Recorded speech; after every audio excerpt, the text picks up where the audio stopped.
Well, welcome to another live stream repair. We've got our work really cut out for ourselves today. We've got 6 different HomePods that we've had show up today for repair. And let's see here. We've got a various set of issues. We've got everything from farting and crackling to no power to I don't know what the issue is, because the return address on the box has just the UPS store address with nobody else's name on it, no email or contact info in or on the box, so it's a complete mystery. We've also got a HomePod that was sent in to us that was just straight up donated. They had gotten a couple of minis for themselves, and they didn't want their big one anymore, and it wasn't working anyways, and they just wanted to send it in to us and have us fix it up. So I really appreciate that.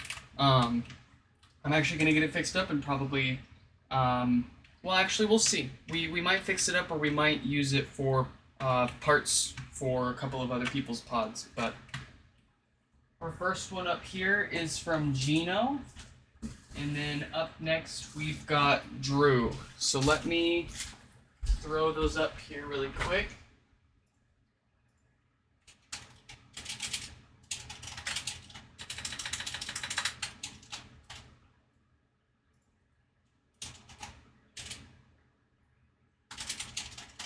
All right.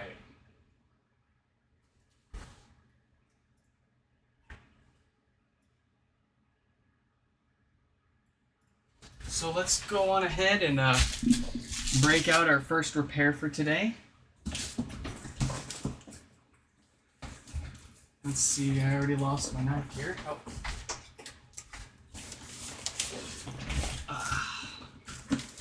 Let's see here.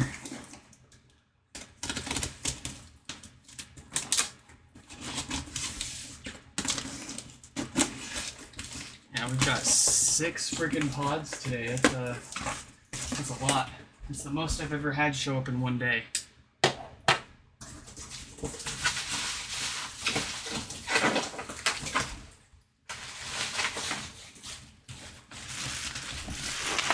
let's try to get this out here.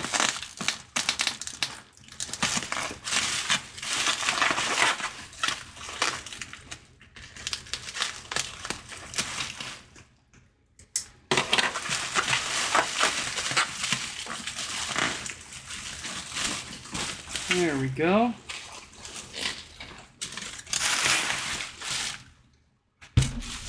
Set that down, get that box put aside here. And let's go right on ahead and plug this into power and see what kind of behavior we have. It should power on, but they say that it farts after about 20 minutes. Alright, good, so powering up now. We'll just give that a sec to boot up and we'll see how it behaves for us.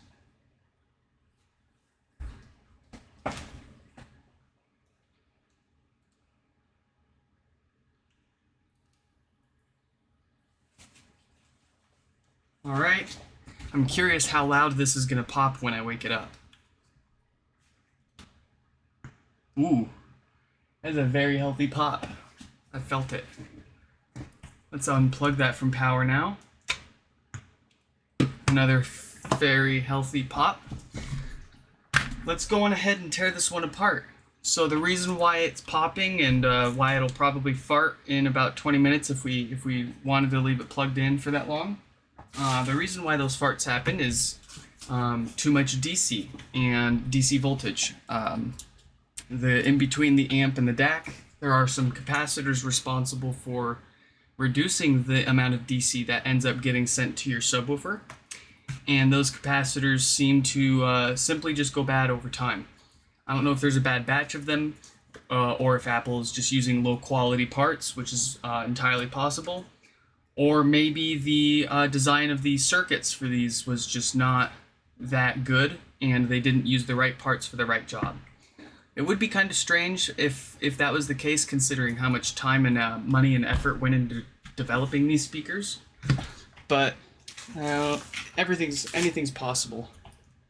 So let's get our pry tool If I can find it. Oh no. Oh no. Where did my pry tool go?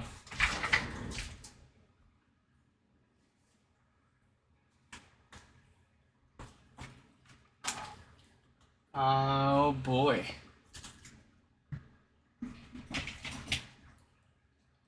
My office here is a disaster right now, so it's impossible to find anything. Where is my spudger? Oh, here it is. Haha. So, of course, to even properly diagnose the farting and crackling that you suspect is coming from the DC offset, in any case, you're going to have to tear these apart. So let's do just that. I'm going to start just by prying off this top plastic here.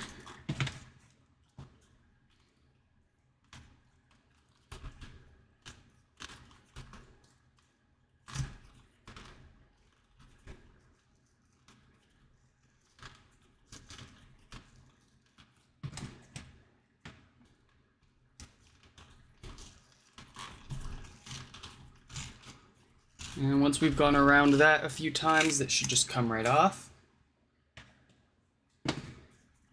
And then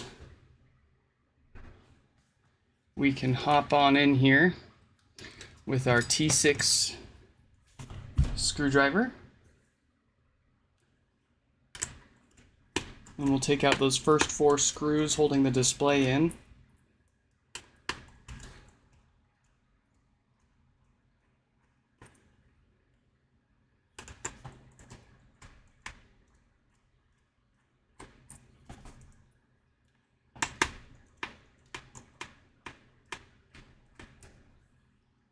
Very nice.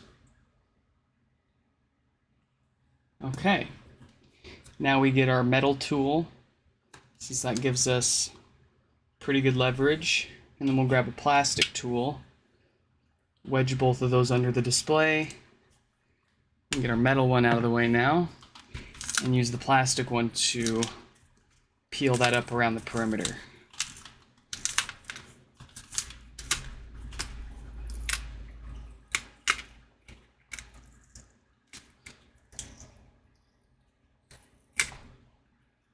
Alright, and once we've fought enough with that adhesive underneath it, we'll get this disconnected, set their display to the side. And then we can take this frame out here, that's just the 4T6, and then the extra 2 that hold the drawstring.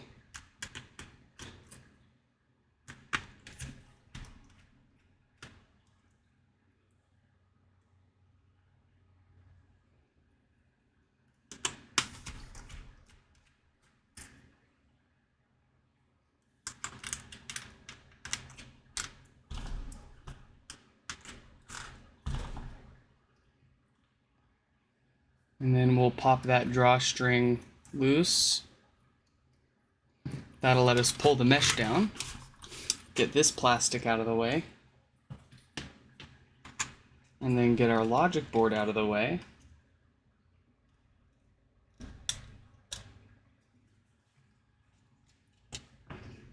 Now let's get our base. Base. Slide this mesh on down. Get this logic cable detached from the basket. Make sure there's no stickies still on it.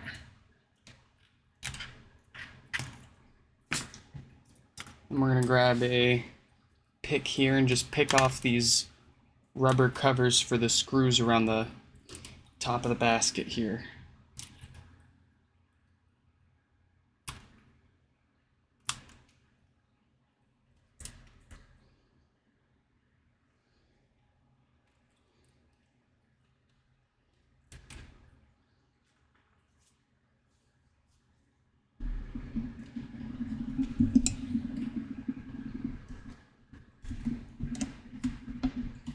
All right.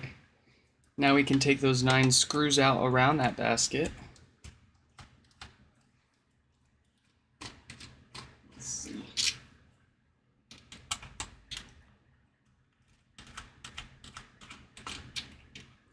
I apologize if you're picking up a lot of background noise.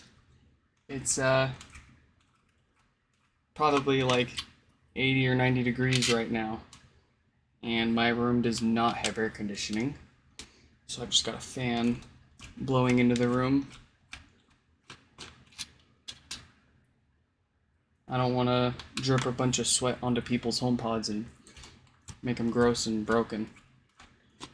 More than they already are, you know? No, I haven't actually gotten any really gross HomePods from anybody yet. Which kinda makes sense. You spend so much on a speaker, you kinda want to take care of it, but there was one HomePod that I had bought for myself off eBay that was just absolutely destroyed physically, and it was just gross, really gross. And to add to that, whoever had it last also tried taking it apart and miserably failed, tearing the logic cable, frying a few other parts. I didn't really get much anything out of it, but I knew what I was getting myself into when I saw the photos of it. So I was really more curious to see what they had done to it and what they had tried, instead of just getting good parts or getting it working again. But that would have been a nice bonus. So we got all those screws out. Let's commence the pry of shame. We're going to stick our flathead in here, wedge that in between the basket and the screws for the subwoofer. We'll start with one and just twist on that. We'll move on to the next screw, wedge the flathead in there and pry that up a little bit. Move on to the next screw, same thing, pry that up. Next screw. This one's coming up pretty easy.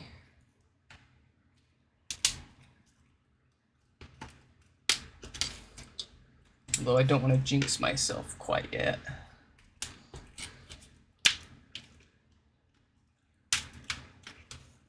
Alright, we've already gone around them, so we're just going to hit all of them one more time. Make it easy for us when we go to rip this off by hand. Yeah, this feels like it'll be easy. Easy peasy.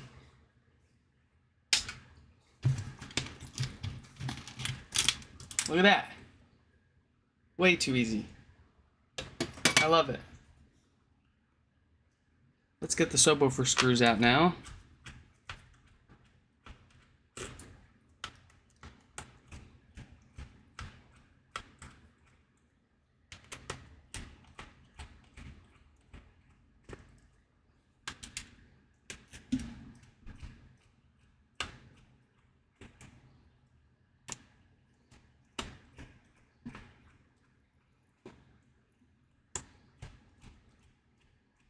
And that's all for the sub. Should be able to lift this out now. Just keeping my screws organized.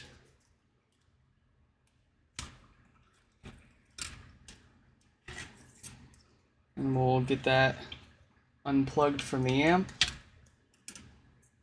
And let's just take a peek at the condition of that voice coil through the inspection port right here. That's got a nice copper shine to it. Woofer still feels nice and smooth. No funny smells. So seems like we got to this one before any real damage has occurred. I'd rather do board repairs than replace speakers, just because the components to repair the boards, in most cases, those are really easy and cheap to get. The subwoofer, on the other hand, there's no off-the-shelf replacement for that woofer, and there's no practical way of rebuilding them. So It's always nice to see when I don't need to replace a woofer when I was expecting it. And you know what that means though. So once I run out of used woofers, we're kind of screwed unless the new HomePods happen to use the same one. Which I'm really hoping they share parts.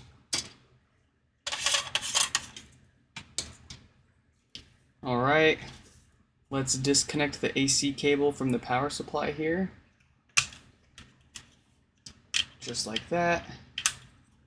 And then we can take the 4 screws out for the power supply.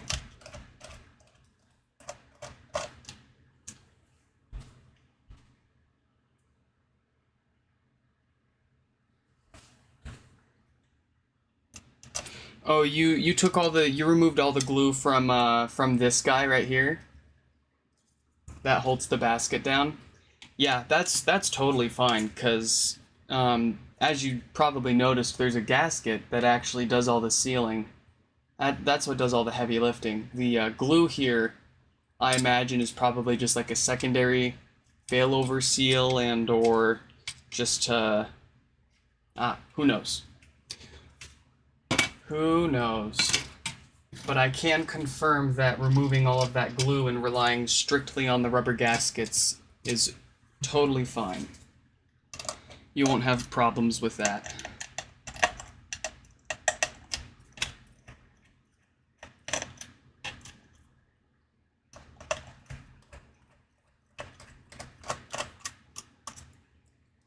Get those 4 screws out of the power supply.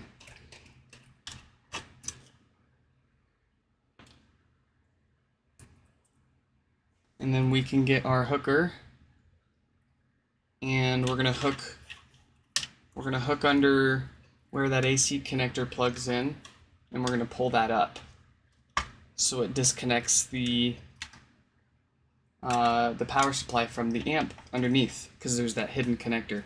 So pulling straight up on the power supply is your safest bet, so you don't damage that connector underneath. So with all that out of the way, let's just remove the logic cable from the amplifier, and then take out the 14 screws holding the amp board inside here.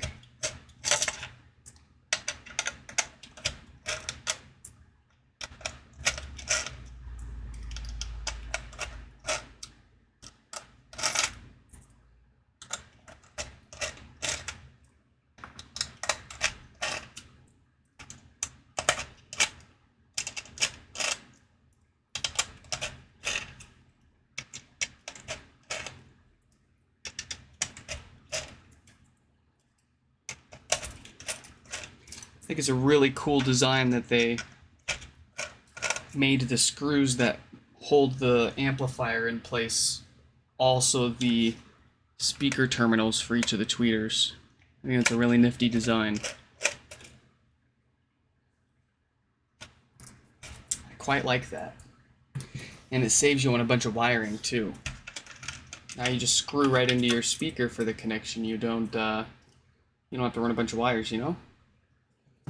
Okay, we've got their shell. We're going to put that to the side. And then we're going to take a closer look at this amplifier here. So let me pull up my iPhone, or my other phone here, with the closer view. And we will take a close-up look together at this board.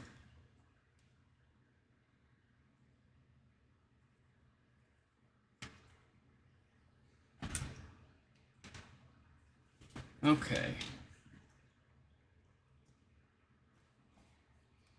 So we're just going to go do a quick look around, do a visual inspection, see if there's anything that jumps out at us.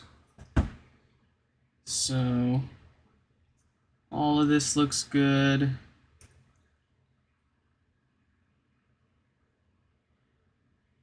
This all looks good. I'm curious what date code we have on the diode here. 1736K. And it looks really healthy still. No, like, doesn't look like it's ever been ran hot at any point. And, ooh, here we go. That's not pretty.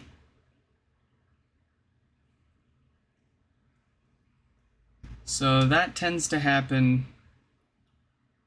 with these HomePods that have the crackling and farting issue. This is a 10 ohm resistor. It's a thick film resistor. And let's just check the... I'm curious how much resistance it actually shows right now.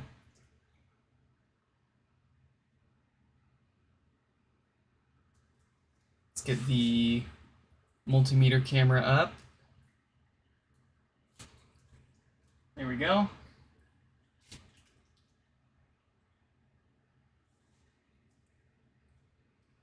Zoom into that a little bit. And let's get our multimeter. Woo! Let's get our multimeter and just measure the resistance of that guy. We should be getting 10 ohms. And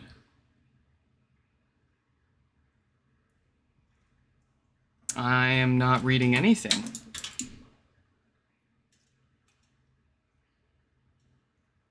Wow. I wonder if this resistor is just totally cooked. So, all right. So that resistor is definitely going to need to be replaced. Let's flip the board around and just do a quick inspection of the other side. Everything's looking good.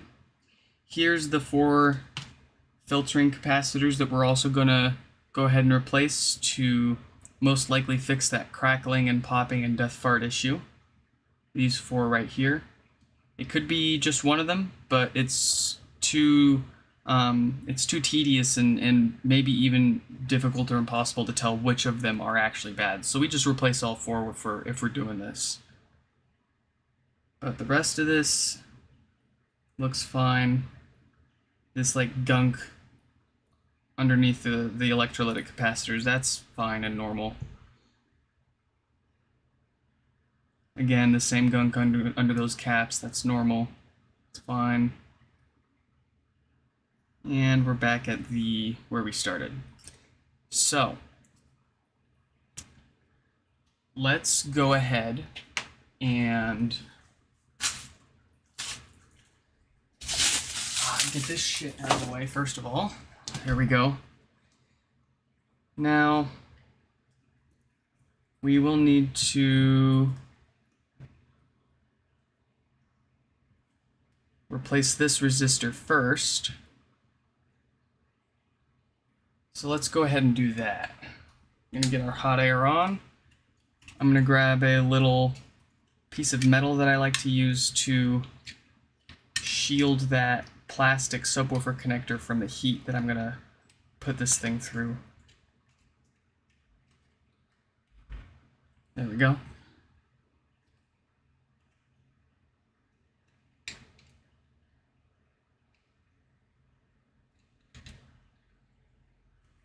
And we're just gonna smack that with some heat and rip it right off.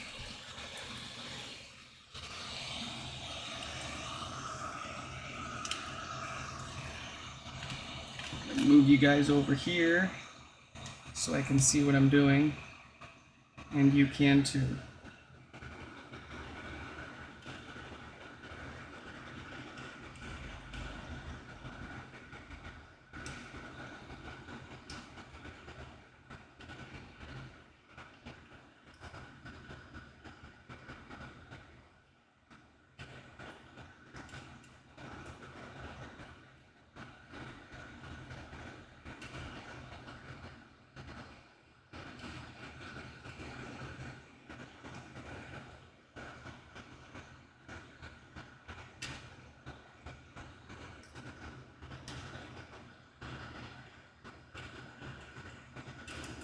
There we go. It came off in pieces. Not too surprising, but we got it off. So let's put some flux on our board here.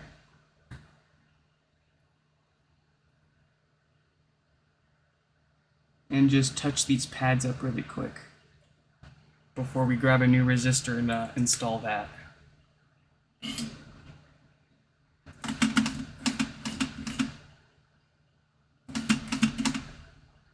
Just gonna get some fresh solder on my iron.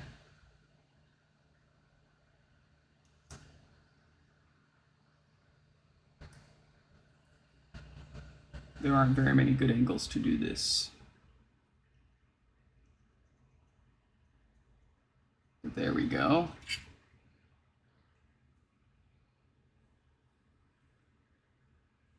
And then let's grab a new resistor.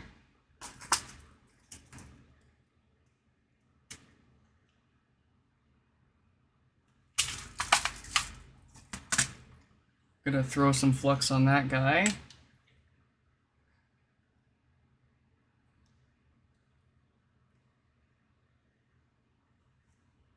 And then we'll get our iron and throw some solder on those pads here. It wants to run away.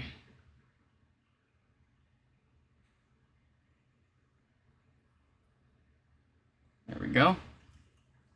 Let me catch up with the comments really quick.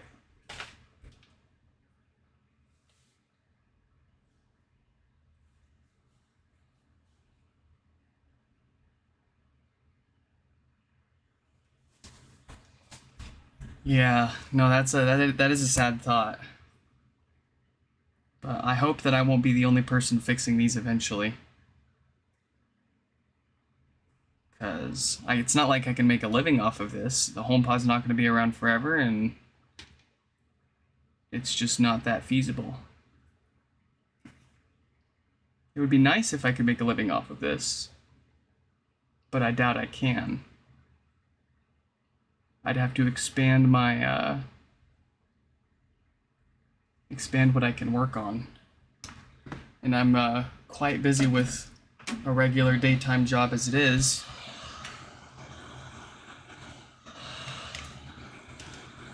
So it's a little hard managing all my time, but we're doing good.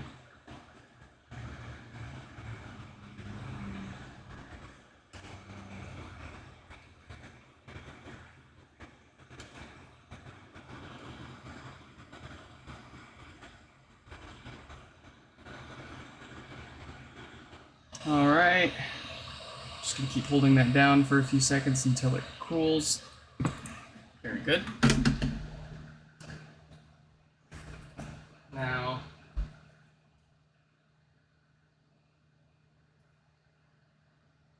let me fix that real quick. Didn't notice that was broken. There we go.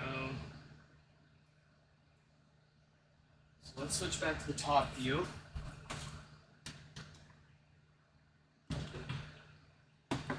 And we are going to throw this together on the bench, and we're going to see how much DC offset we've got on this amp. Most likely that's what caused this resistor to blow out, but let's get a power supply.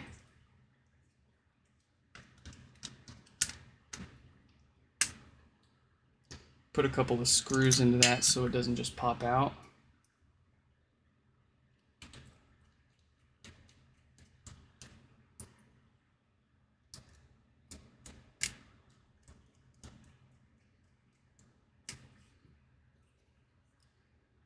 Great, and then get ourselves a logic cable so we can connect a logic board to the amp board.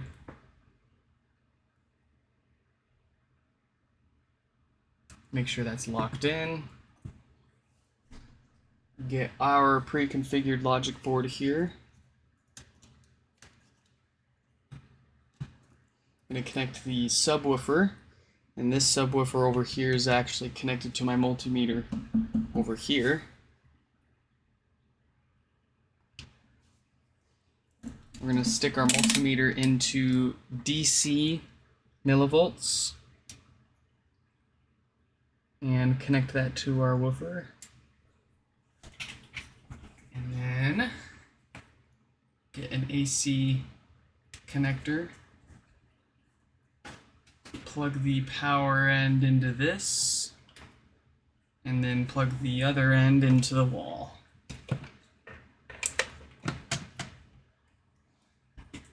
Alright, so that's now waking up. Once it's woken up, we're going to turn on the amplifier just by tapping and holding the top really quick, and we'll observe the multimeter for how much DC, if any, this amplifier has, and we'll make the call there if we need to do any further repairs or not. Whoa!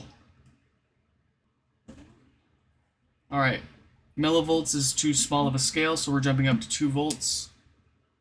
2 volts is too small of a scale, so we're jumping up to 20 volts. Holy shit.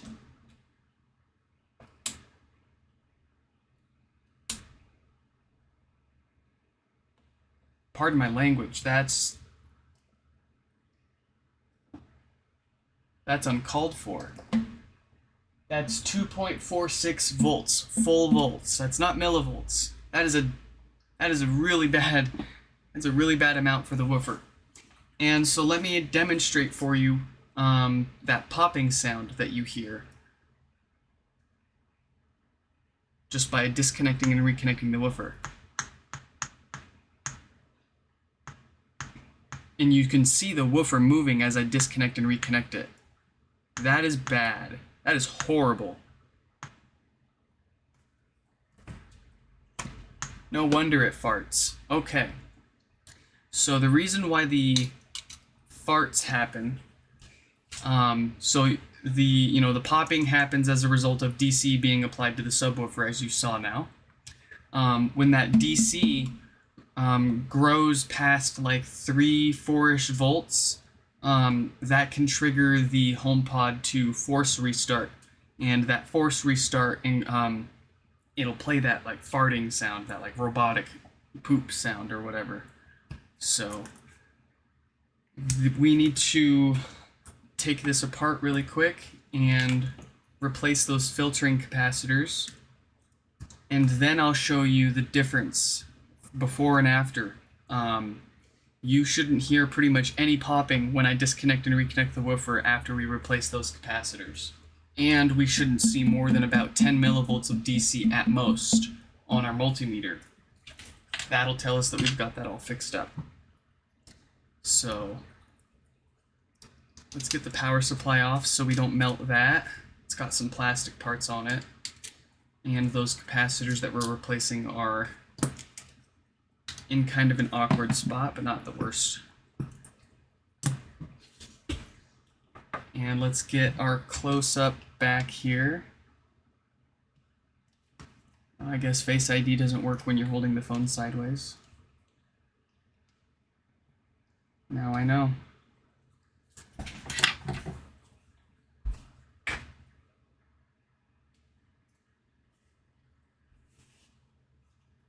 Yeah, really lucky that the voiced coil didn't fry on this one. Very, very lucky. I'm shocked because when I looked at the multimeter the first few seconds, it was showing like 13 plus volts, and it kind of fell down to like 2.4, 2.5 volts. So I'm surprised that I'm shocked really that woofer is still good.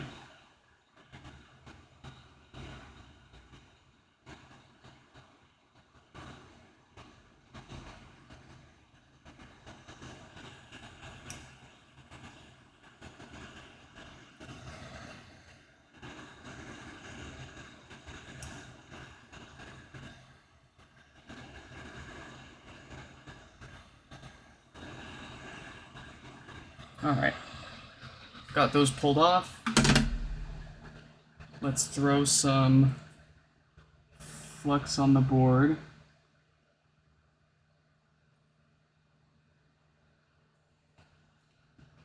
And then we're going to get our soldering iron,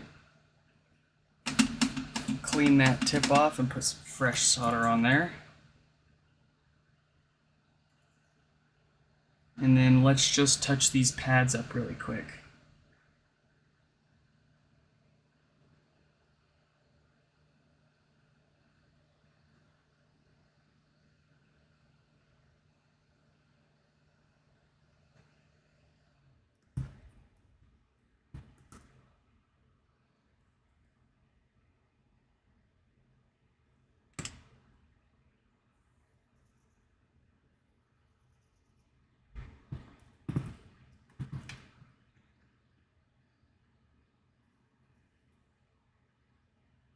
All right.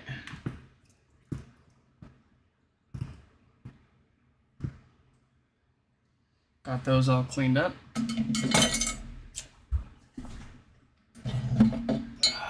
Get over here.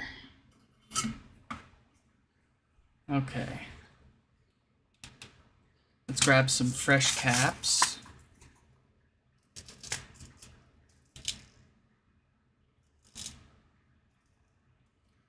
Scoot those old ones out of the way.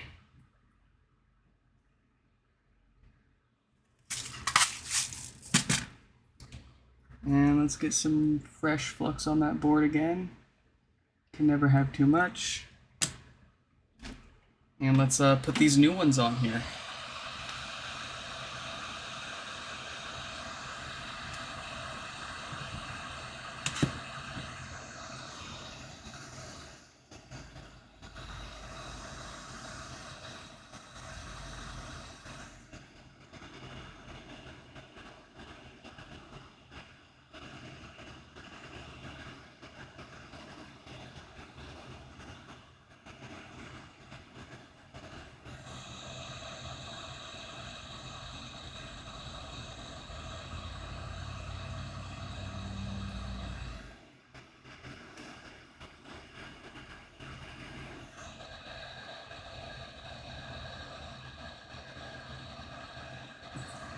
All right, first one's on. Let's get the second one on here.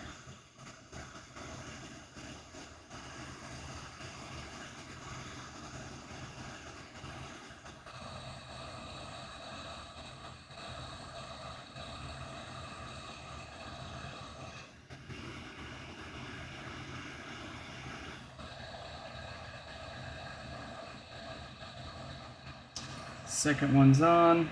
Let's get just a little more flux on there for the last two.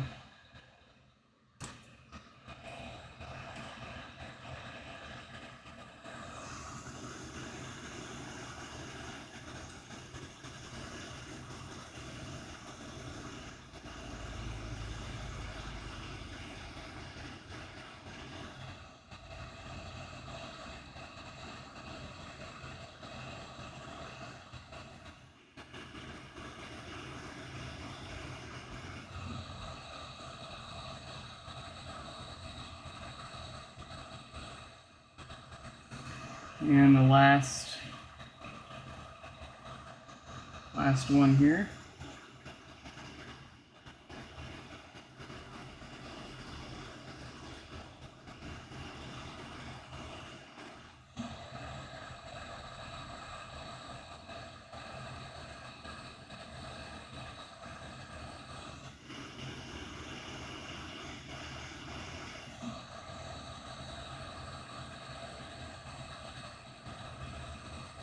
And that's all good to go.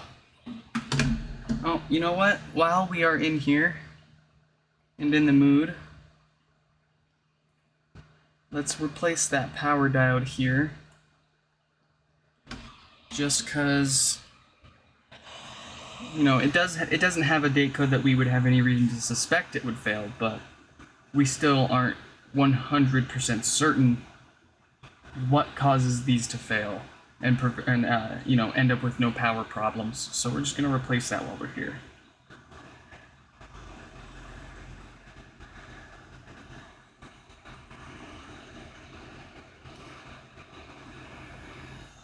There we go. Get ourselves a new power diode.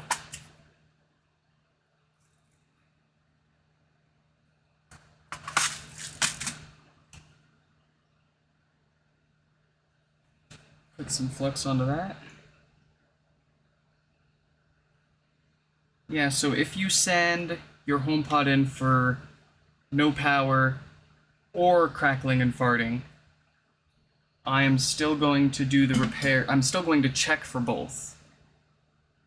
If you send it for the DC offset popping and crackling, then I'm going to also replace the diode.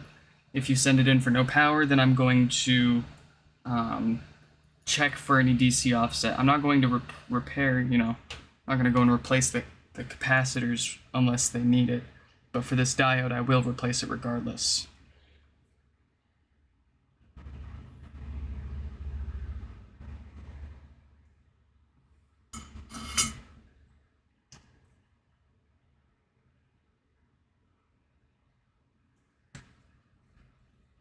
Get this old one out of the way so we don't confuse it.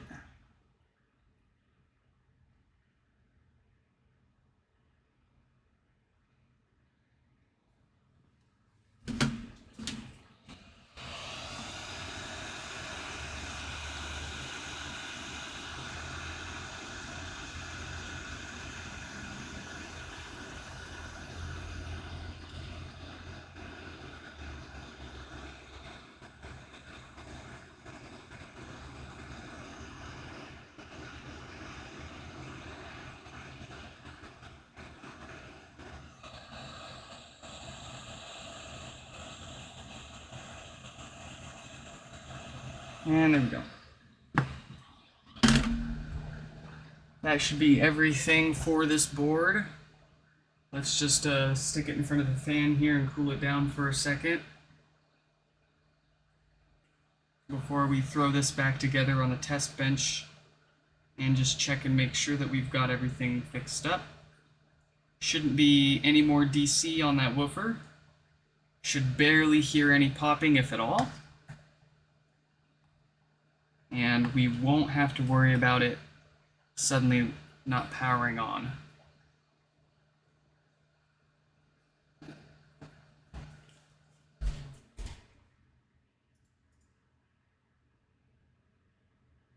Let's see here. There we go.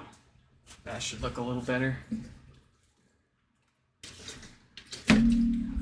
Just clean this board off.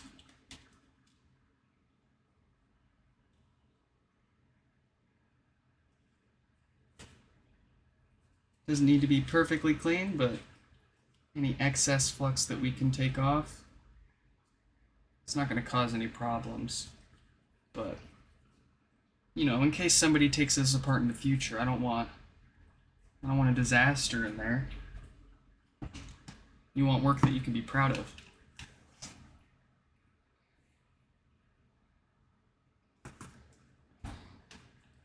So let's go ahead.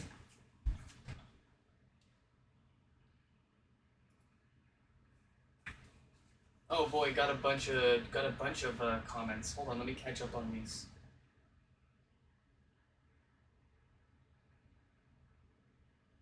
I have tried iOS 16 on an OG HomePod. I haven't noticed a single difference. It's exactly the same as it was before. I do not have the public beta for the HomePod. Literally just Google beta profiles. Search on Google iOS beta profiles, and the website I believe is betaprofiles.com, and you can get the profile that you need to install the OS 16 betas onto your OG HomePods. I strongly advise against it, however, because it's a beta. It's not even a public beta yet. It's a private developer beta. Yes, you can technically still install it and get it and use it, but if something happens to it, like if the beta breaks your HomePod, you're screwed. There's no way to restore it, and Apple probably won't help you because you installed an unauthorized beta on your device. That said, I didn't have any problems installing it on my OG HomePod, and it's behaving exactly the same as it was on OS 15.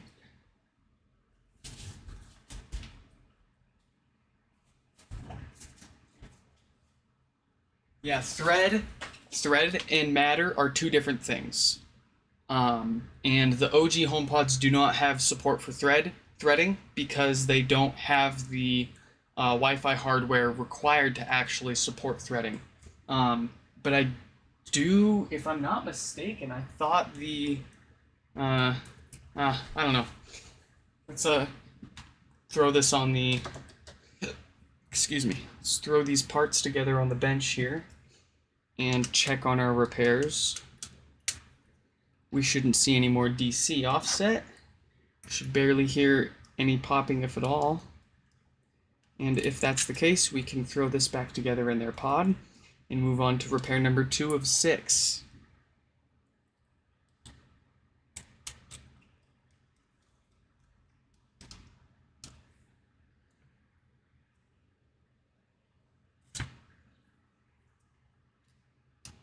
Yeah, I would be really happy if the OG HomePods supported threading, but they don't.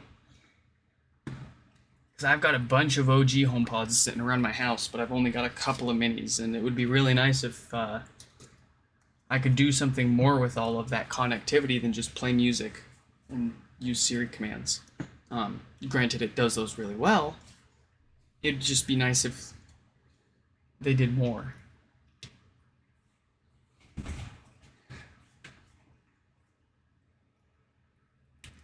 Alright, we're plugging this into power. Fingers crossed. We're booting up. That's a good sign.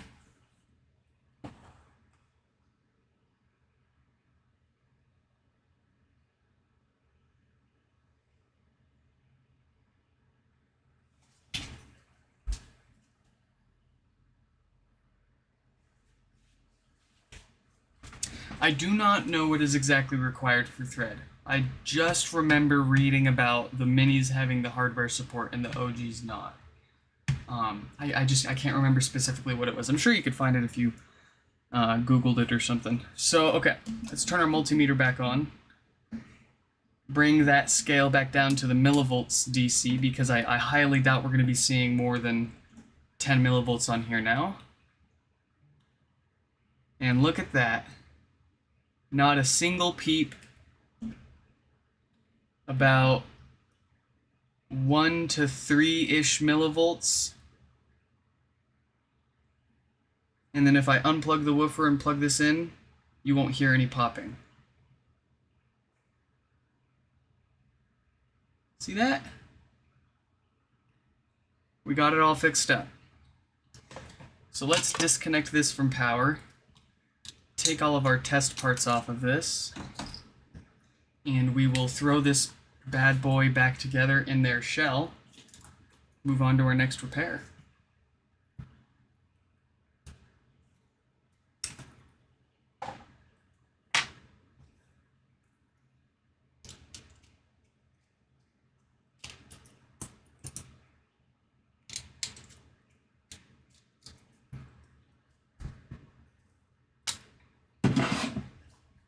All right. We've got our shell.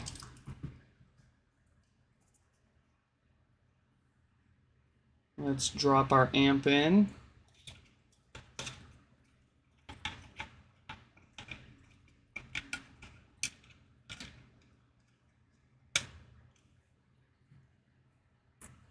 And then we'll put those 14 screws back in.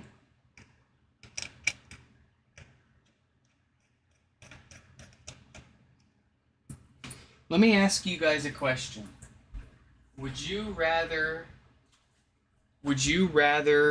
have a $60 repair charge and then the shipping cost calculated and added to the repair cost? Or would you rather just pay $80 for the repair and have the return shipping included? This is for US only, of course. But for US, I'm curious what people would rather prefer. Would they rather just pay it and not worry about it? Or do they want as exact as they can get?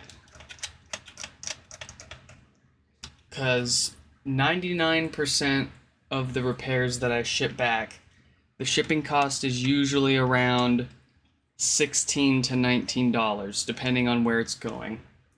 And that's for like UPS ground with $300 of insurance included. So a lot of people I notice that do repairs, they just charge a flat fee for repairs and shipping.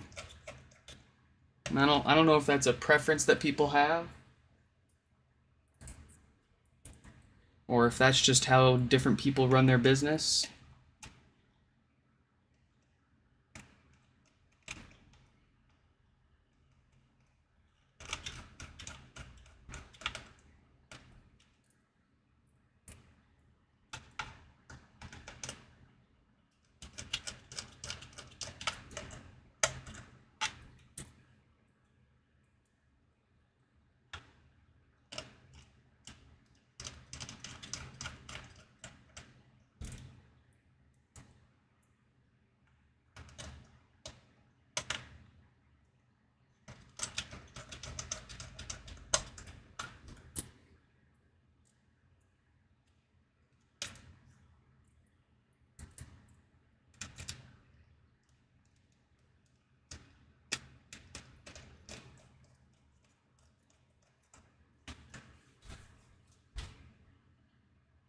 People hate paying for shipping and say the shipping is free. That makes sense.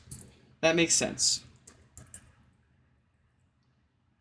You see it on eBay a lot too, like an item with, that charges for shipping compared to an item with free shipping that's ultimately the same cost. People still go for the free shipping option. That's a good point.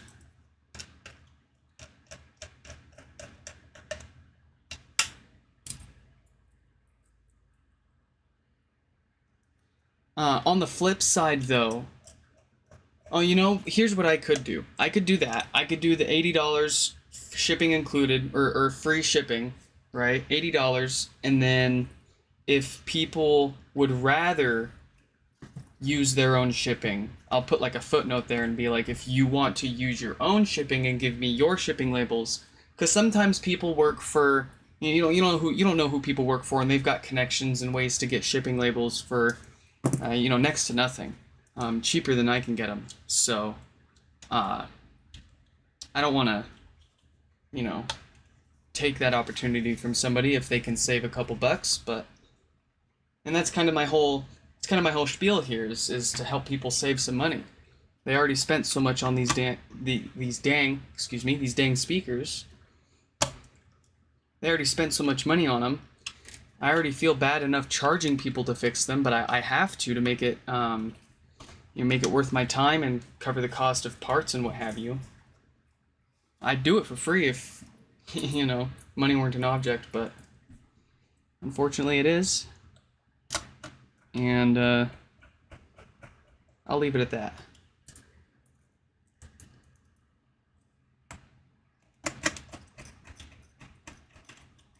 Well, no, I won't leave it at that, because Apple charges way too much to not even fix them. They just replace them. And guess what's going to happen with the replacement? The same thing, because they use the exact same parts in all of them.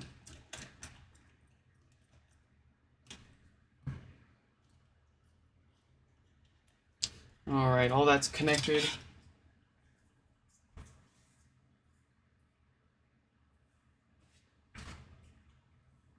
The OG has 802.11 AVGNAC Wi-Fi with MIMO. The Mini has no AC and is using CISO, which is inferior. I've never heard of CISO. I gotta do my reading up on the latest Wi-Fi technology, because I've never heard of that before. I'm not a Wi-Fi networking buff either, so.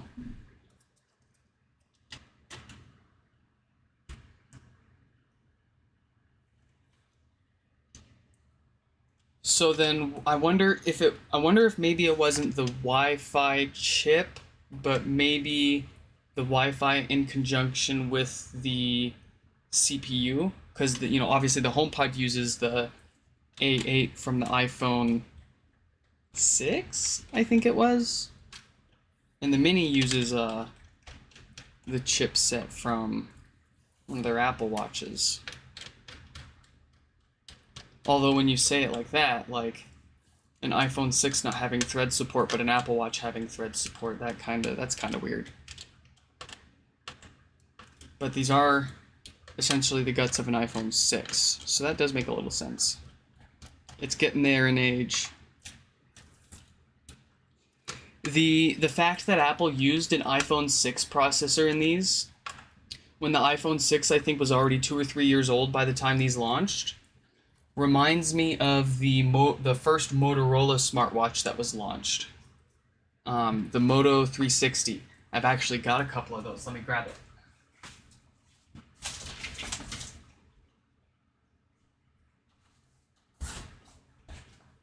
Here's the first generation Motorola 360. This, I believe, was one of the first Android smartwatches ever. And I was so attached to it because of the fact that it had this big, beautiful, round screen that basically went edge to edge. But when Motorola launched these, they used like a 6 or 8-year-old really crappy CPU in them. So they were always really slow and laggy and had horrible battery life. But it worked really well, all things considered. They went on to make a couple new generations with newer CPUs, like brand new chipsets. They were blazing fast and they caught on and whatever. But it reminds me, I was just saying, like, back when Motorola did the same thing and stuck an old CPU in there, probably because they had a warehouse full of them and they were like, what do we do with all these things? I know, let's make a new product and cram it in there. Not a bad idea. You've already got all that silicon molded and made into a processor. So what if it's a few years old? If you can find the right application for its use, why not reuse it? But then you run into problems where current generation technology supports, these things, and the parts that you're putting together for your product that you've picked purposefully that are older, obviously they won't support as many things. So it's kind of a trade-off.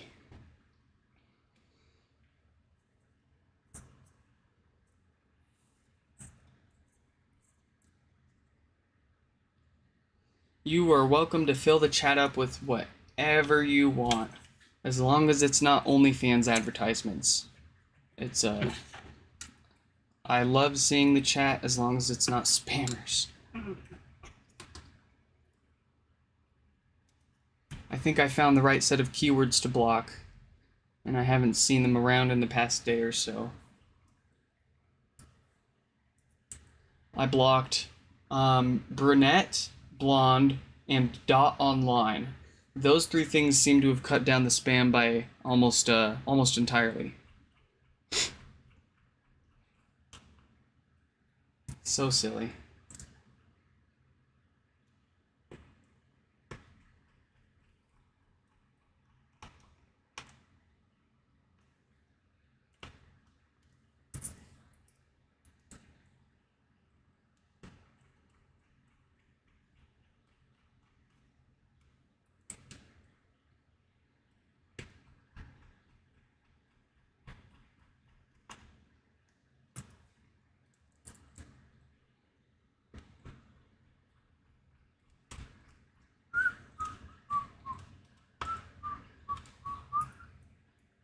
Last screw for the subwoofer here.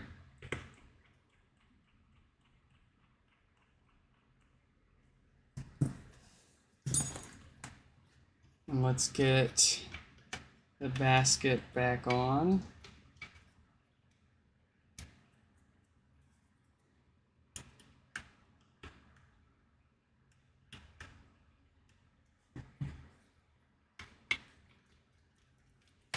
Nice. That went on without a fight. Let's screw that back in now.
last screw for this basket.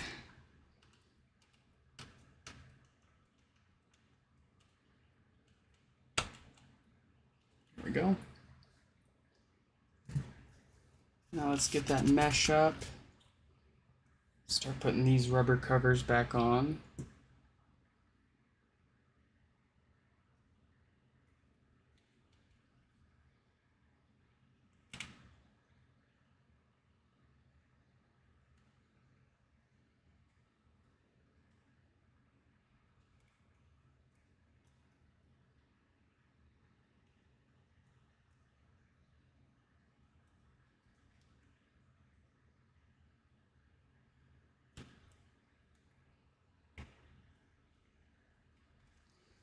All right.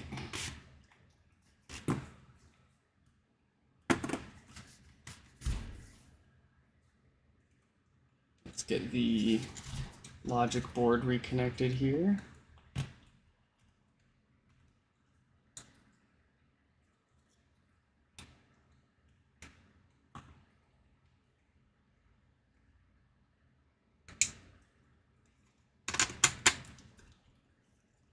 Then nice. Get this put in here.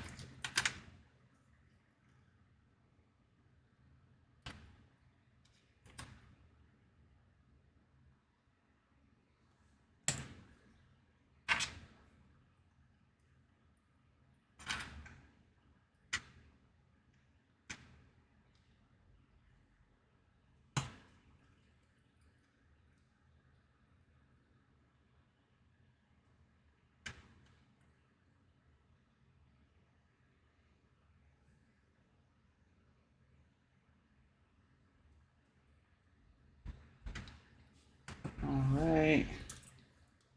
Start throwing those screws in so we can tighten this all up.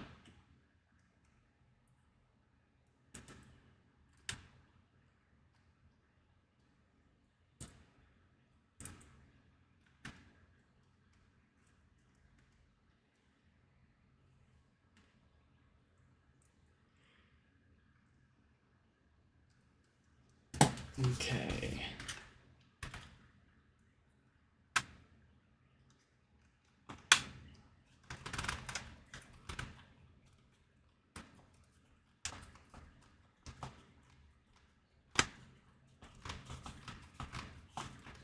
That went in there easy peasy.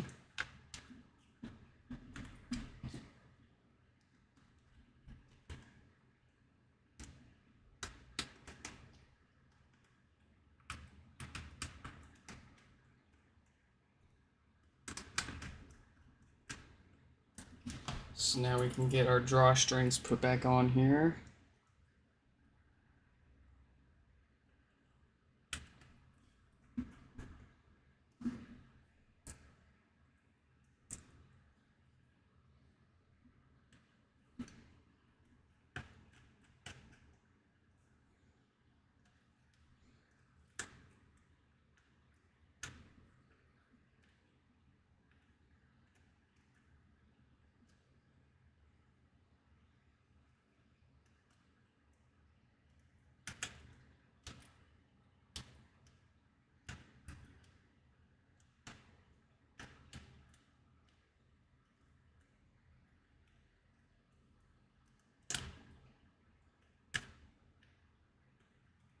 There we go.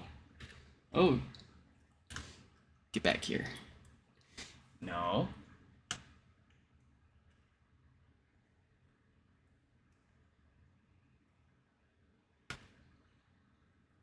There we go.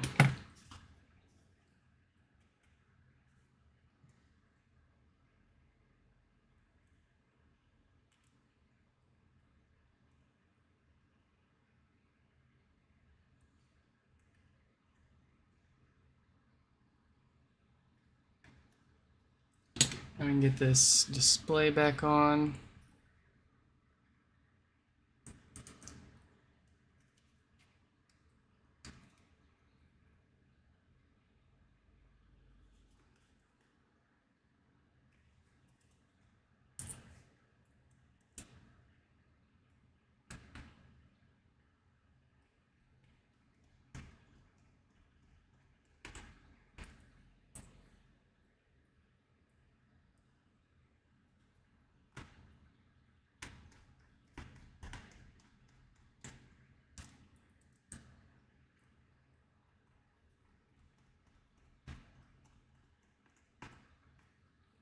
Last screw for this pod.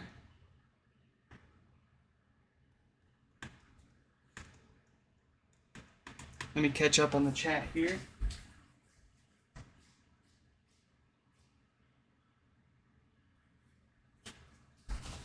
Oh, interesting.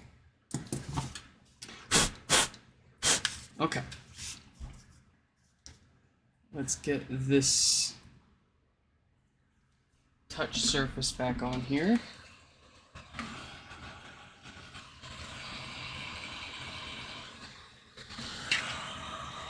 You can see some stuff here obscuring the volume button. Just clean that out. There we go.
Okay. Let's power this on and do our 3 checks: power, sound, and lights.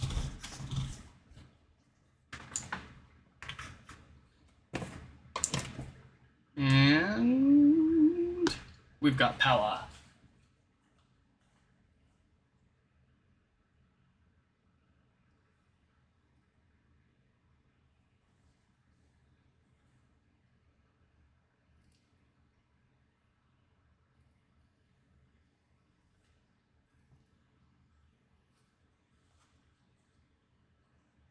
Let's check for sound. I'm having trouble connecting to the internet. For more info. Good. And I'm having trouble. our volume buttons are not lined up. Here we go. Finally, we've screwed this up once on stream, so I can show you how I fixed that. I'm so having you trouble. See, this one's like a little, it looks like the plus sign's not fully lighting up. I'm having trouble. See that at the edge here? So we need to, I'm having trouble. let's see, looks like we just need to scoot that up. Or maybe there's some crud underneath there. Let's find out.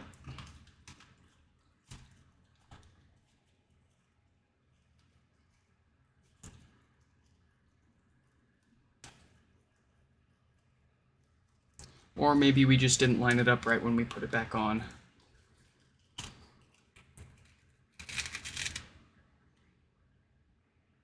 So that all looks good. I'm having what? They light up nice on there. There's a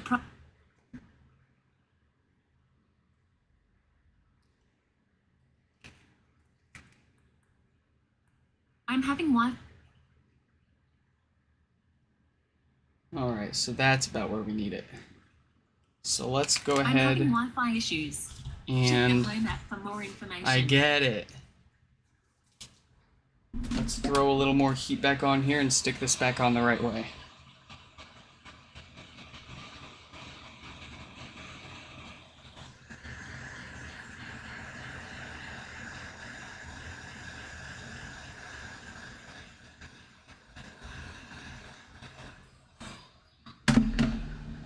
Okay. I'm having Wi-Fi issues.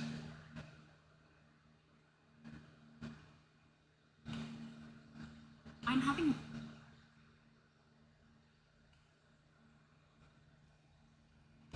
I'm having what?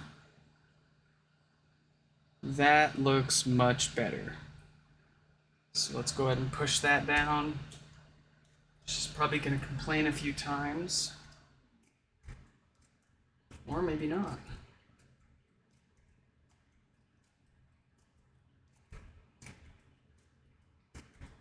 And how's that? There's a problem. Much better. Much better. Alright. Let's set this one to the side. There's a problem with the I get it. We'll set this one to the side. We'll do the cleaning and sound testing off stream. But this one we're going to call fixed. So let's set that one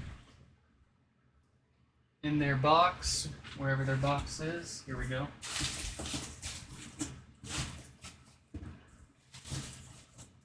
And we will grab our second HomePod here for repair today.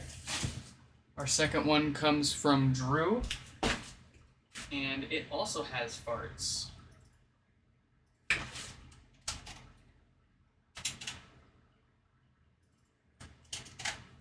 And after Drew, we've got Jimmy coming up with no power.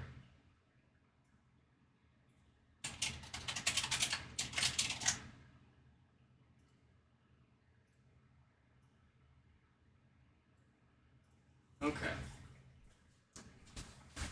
So let's get Drew's up here.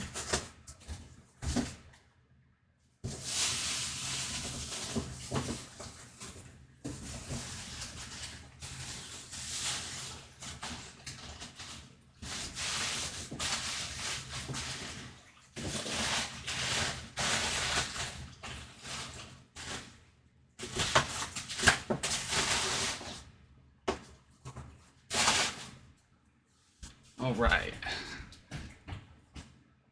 Let's plug this one up into power and see what we've got. It should power on, and this is probably going to be the exact same thing that we just did on Gino's. But let's power it on. Good, it's booting up, and let's take a quick listen.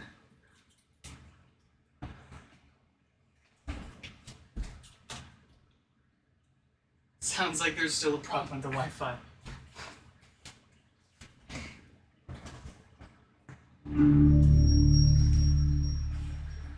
Okay, so they actually got this one factory reset before they sent it in to us.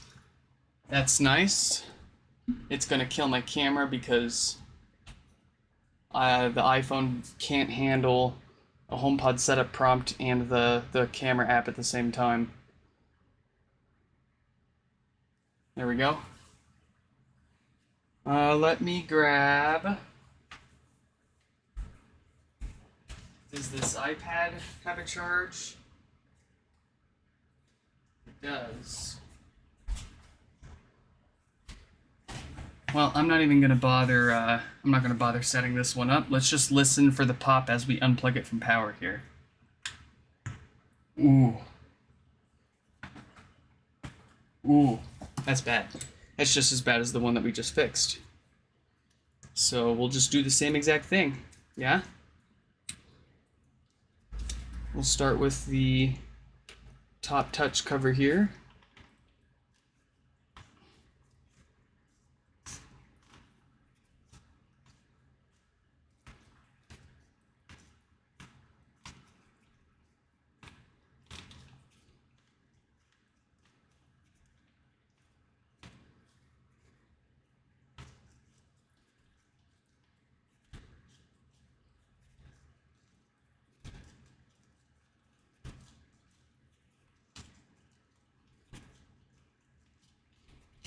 There we go. Yeah. Let's get the screws out.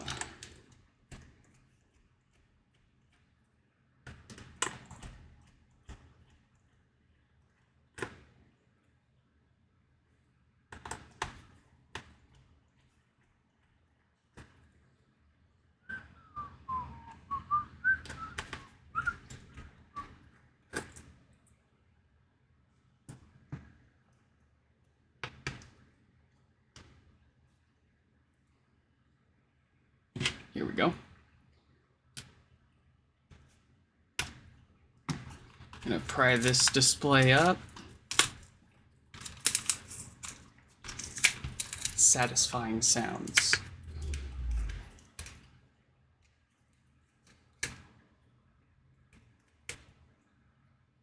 There we go. Pop this off, set it to the side. Touch up the adhesive strips here.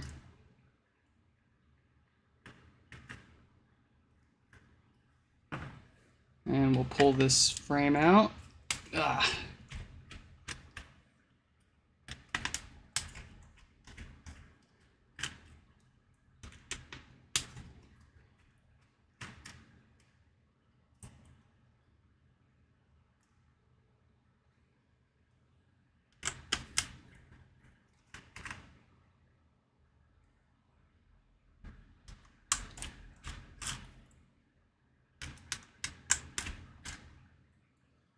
Okay. Loosen up these drawstrings. Pull that mesh down, get the frame out. Get the logic board out. Set this on the base.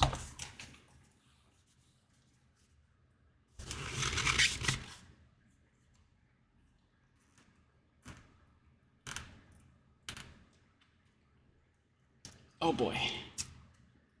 This one's putting up a fight. There we go.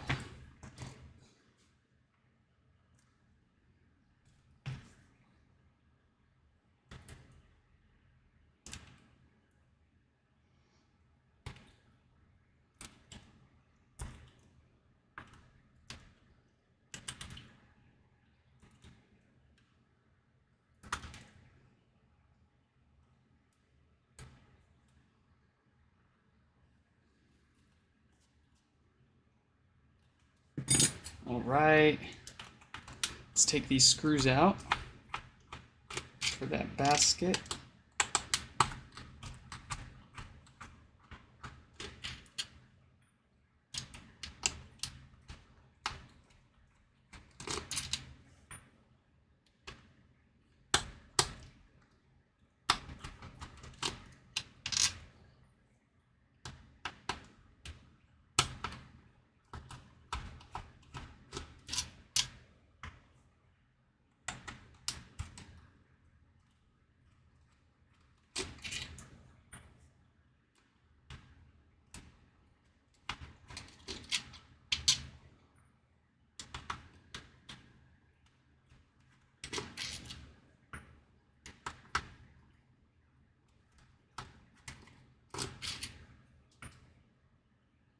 All right, we got all the screws out.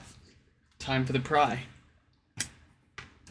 Will it be an easy one, or will it put up a fight?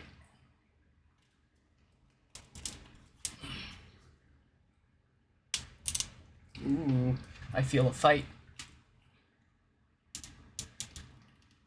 You can't beat me.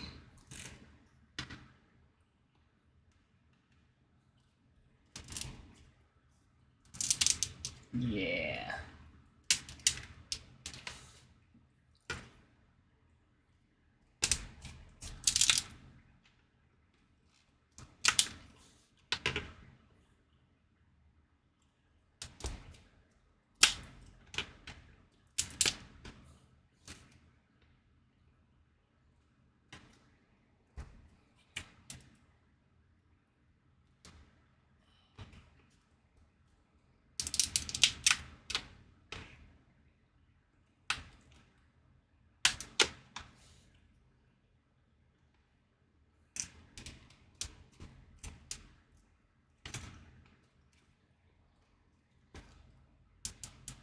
Ah, good grief. It is going to put up a fight, isn't it?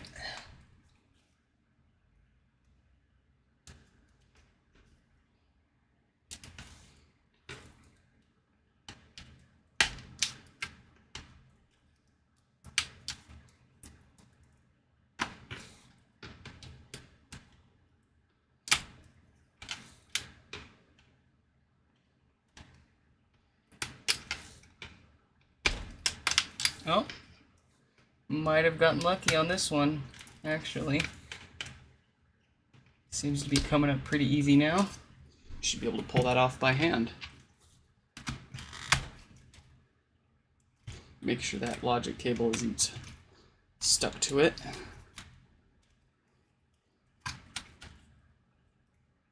Man, that's really... it's fighting at the edge there. Yeah, but you can't win.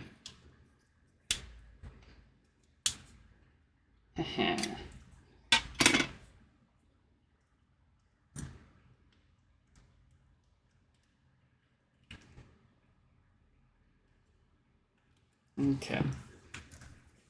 Let's get the woofer out now.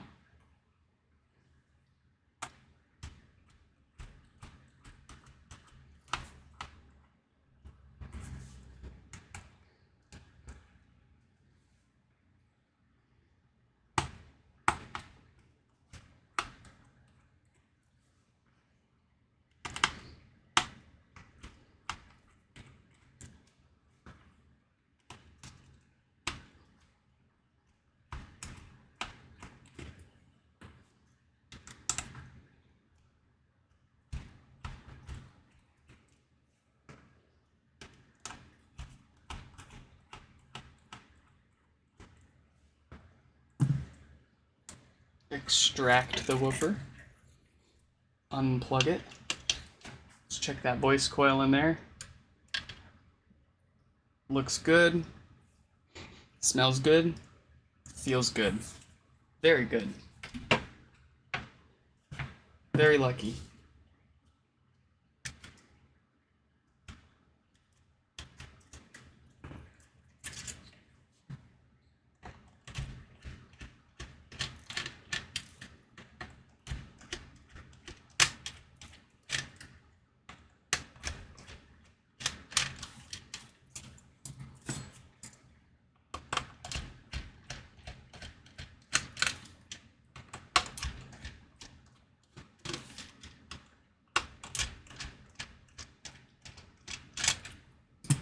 Get this out now.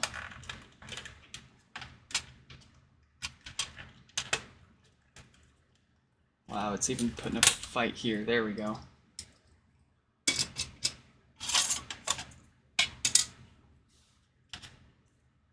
Get the power supply out.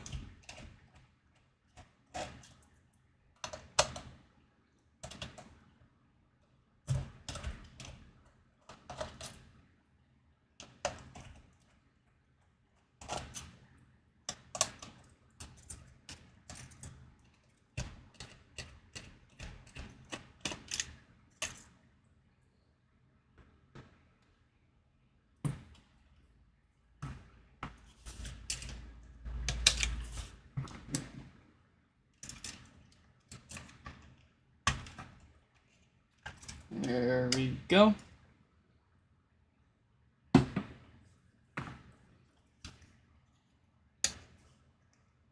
And last but not least, the 14 screws for the amp here.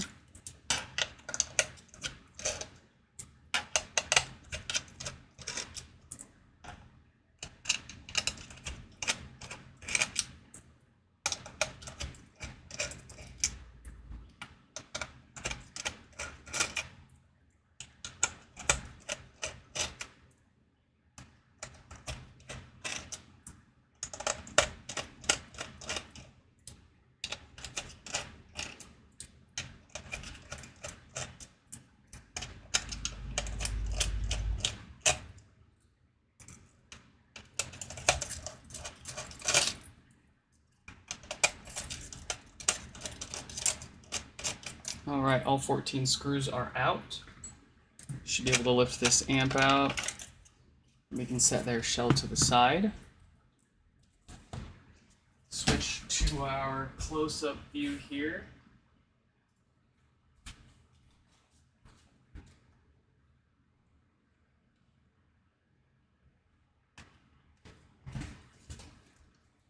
And let's do a quick visual inspection.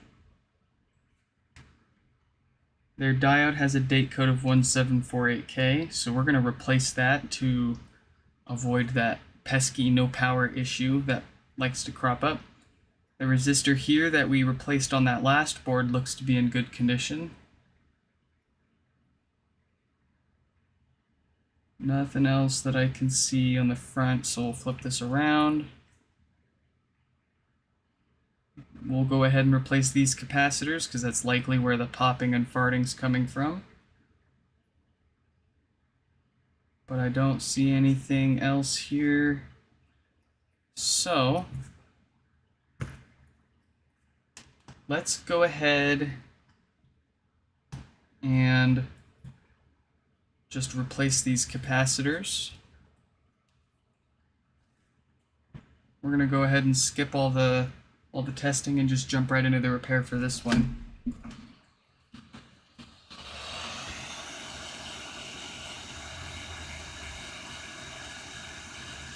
I do not advise that you skip any diagnostics before you just jump right into repairs, unless you feel like taking risks, and you can afford those risks. But with enough experience, you can. There goes my Wi-Fi camera. I'm back.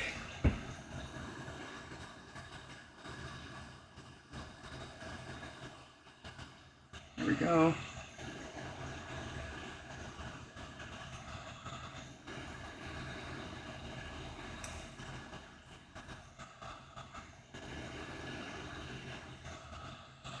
Alright, old one's off. Flux up the board. Get some fresh solder on there.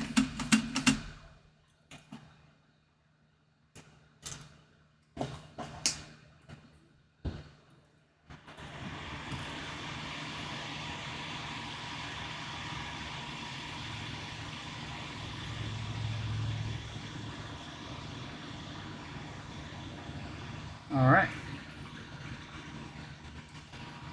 And then we can grab some new caps.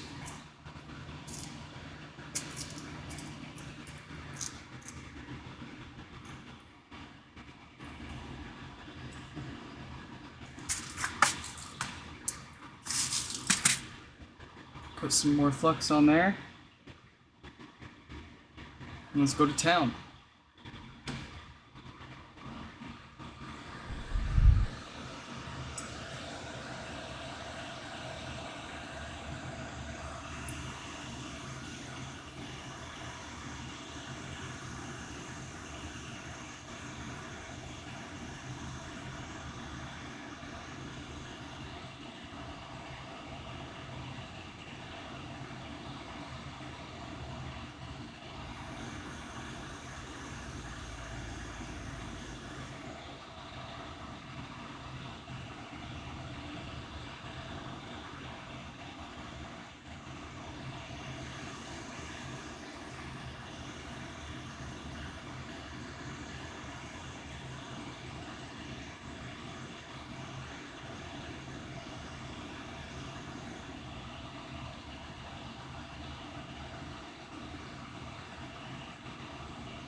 Got those on there a little crooked, so I'm just going to straighten that out.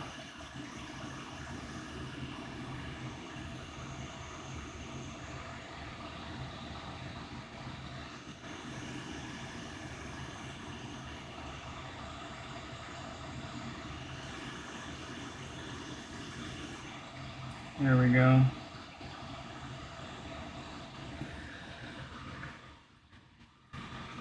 And we'll flip this around. Let's hit that power diode and go ahead and replace that.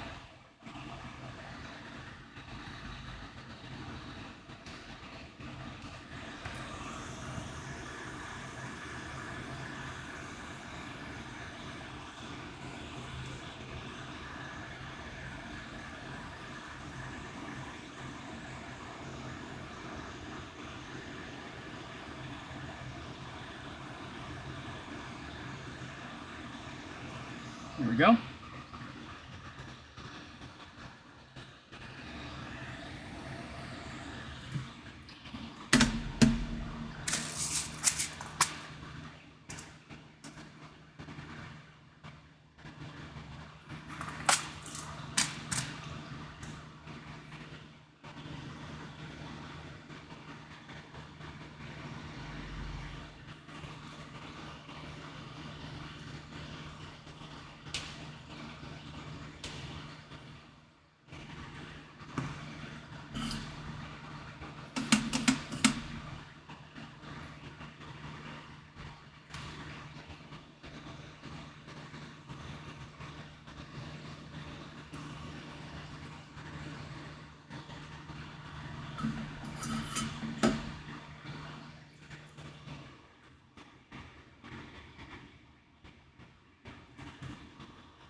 Okay.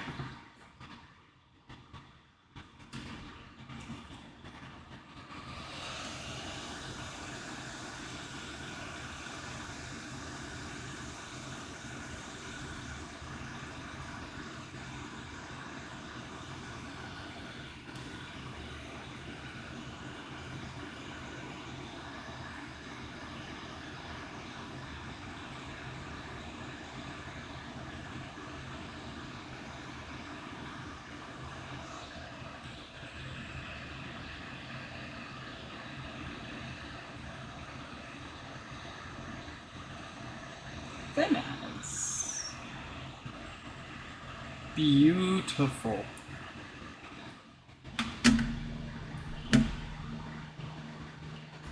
Let's give this a second to cool down, and we'll clean it off and throw this together on the bench really quick and check that it's all fixed up.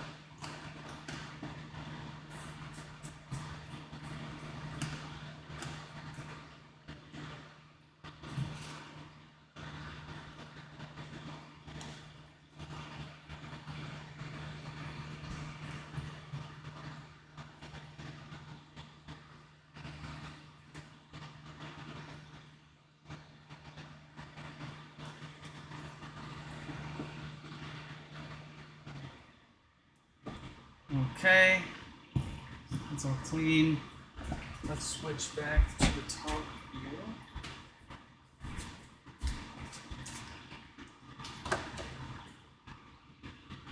And we will grab a power supply.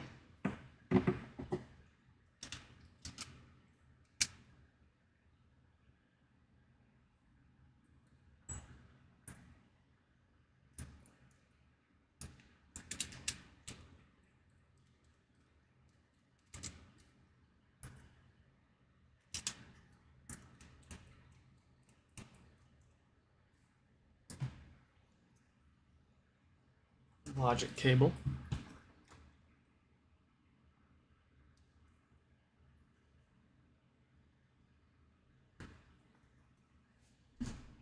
Logic board. Subwoofer board. Power connector board.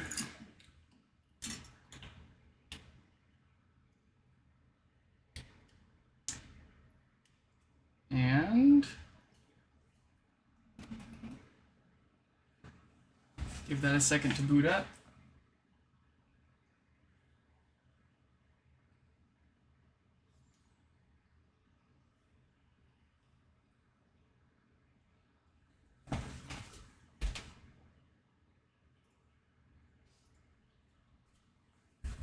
And what's the verdict? We've got 7 millivolts. Looks like it's hanging around 6 to 8 millivolts. That's a really good result. We've still got sound. It's all good. This one, all fixed. Let's throw this back together in the actual pod and move on to our third repair.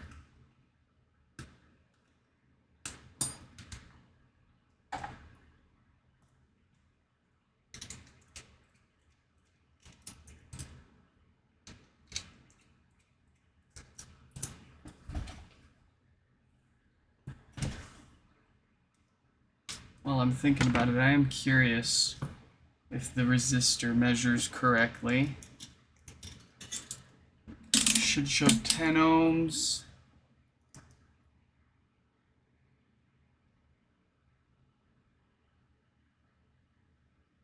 Okay, 11 ohms. That is well within tolerance. So this one's all fixed up. Nothing else needed. Let's get their shell and start throwing this back together.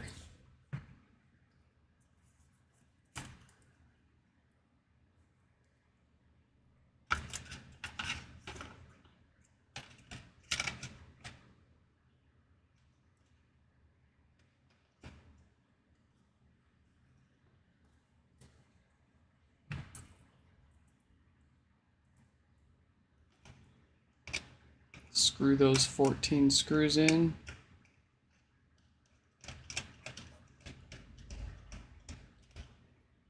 It'll be quick and easy, I promise. In and out. We'll be in and out. Just 5 minutes. I promise.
When you're putting the screws back in, be careful that you don't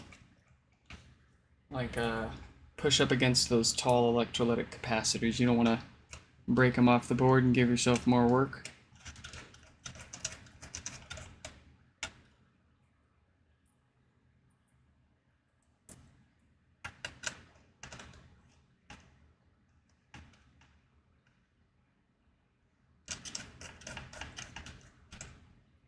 Alright, amp is fully secured. I'm gonna reconnect that logic cable to the board there, lock that in place, and we'll get our power supply, drop that back in.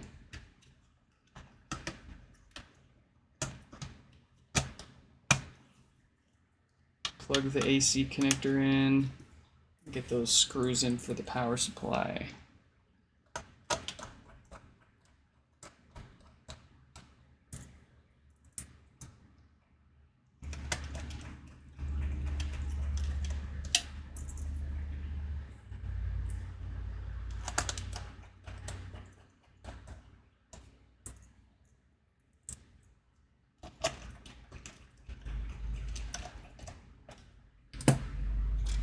put our rings in.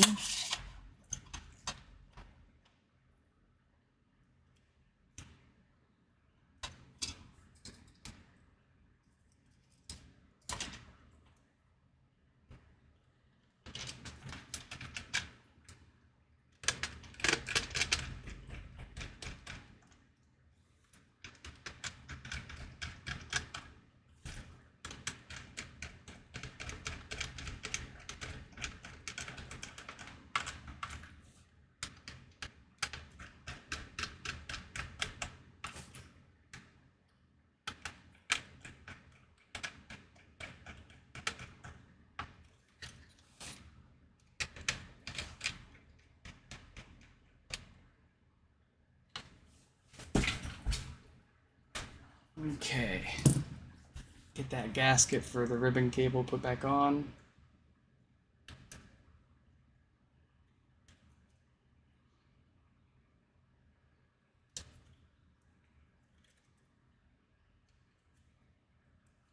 Get our subwoofer put back in.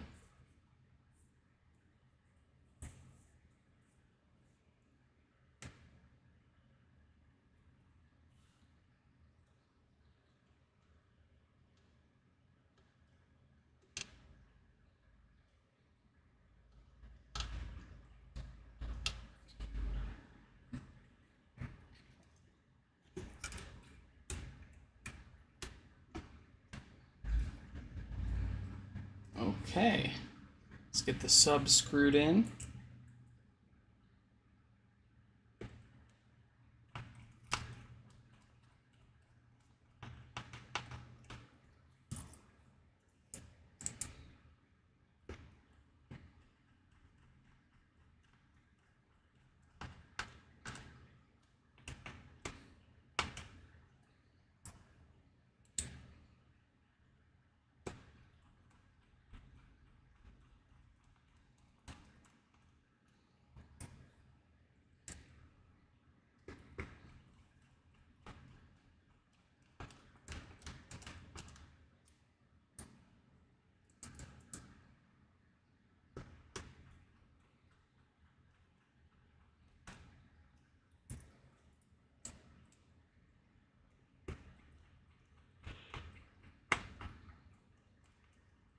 All right, time for the top basket.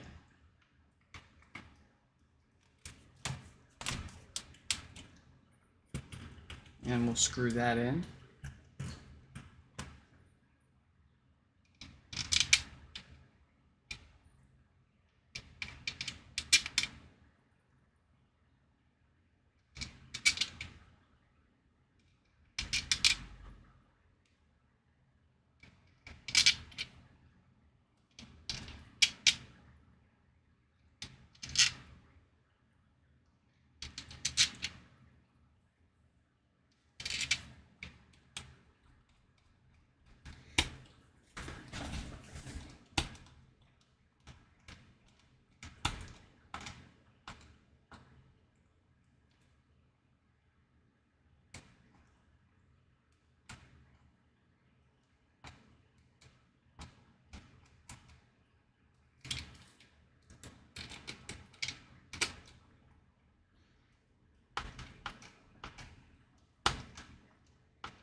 last screw for the amp.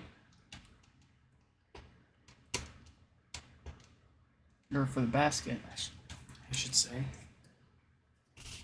Pull that mesh up and start covering this all up and tightening it down.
Okay. Displays time.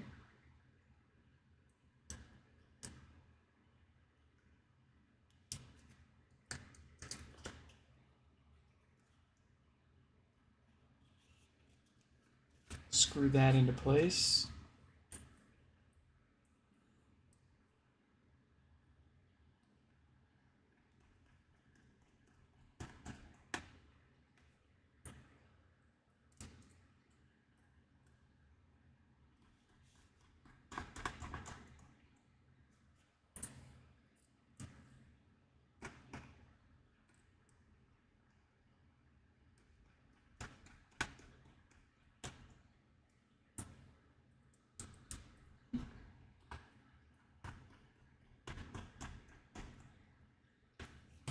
All right, last but not least, let's get this top touch surface back on. Do a quick check, and we'll move on to our third repair.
All right, let's plug this one in and do a quick check. This one was factory reset, and I'm not gonna take the time on stream to go through the whole setup process for it just to check the volume buttons, but I will do that. I will do that before I send it back.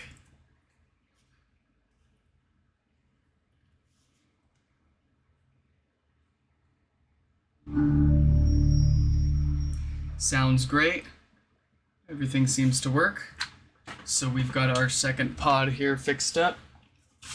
Let's take that away.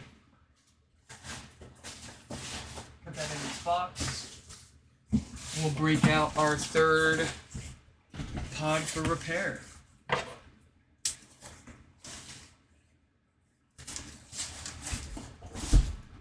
Third one comes to us from Jimmy.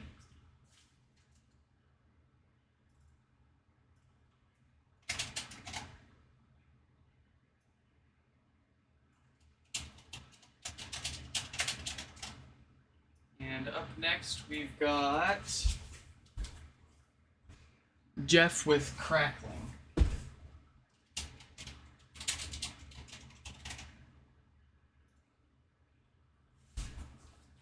All right, let's break this one open.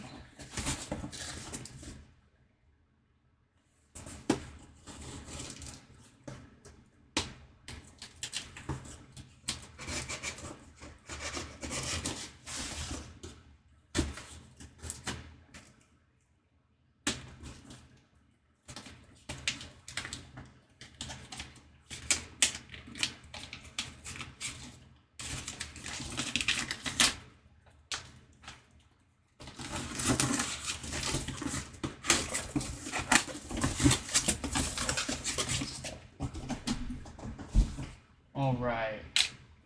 Jimmy sent this HomePod to us to fix up and keep for ourselves or use for parts. So we're going to see exactly what's wrong with this. I believe it had no power. And if so, should be an easy fix for us.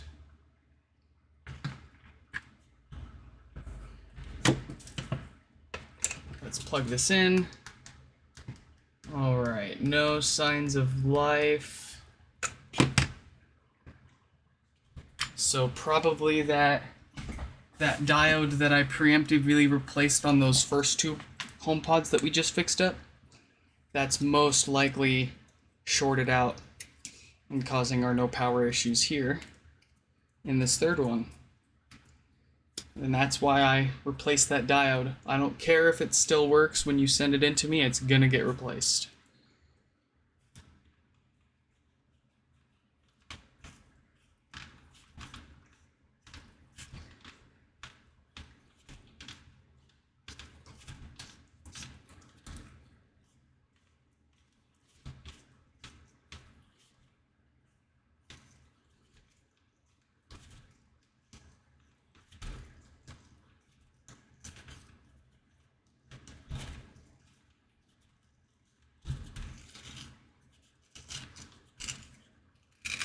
All right. You know the drill. Let's get these screws out for the display.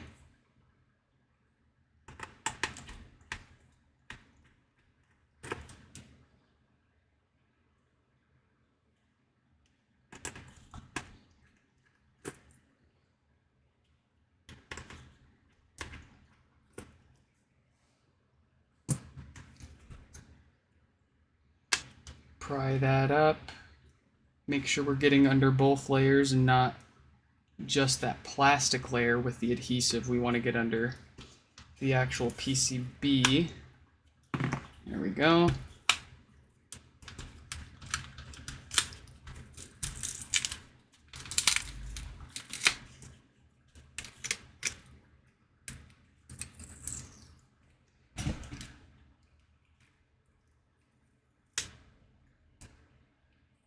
And this one's bullying me. There we go.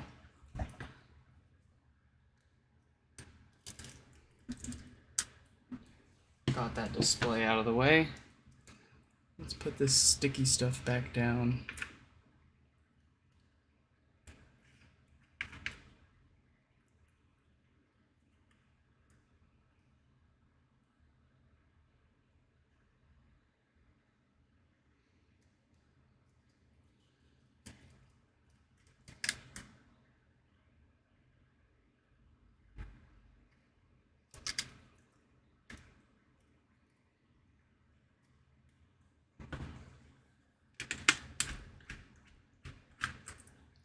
We can get this frame out.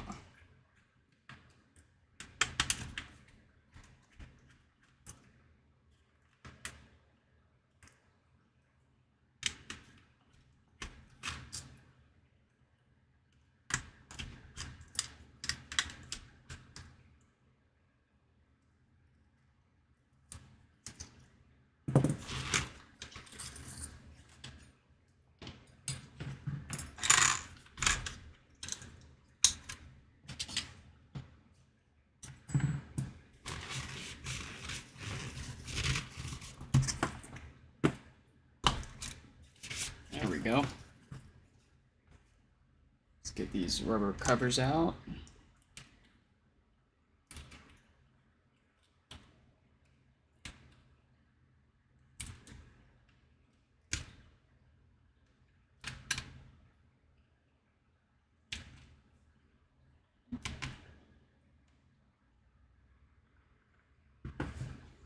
And let's take these screws out.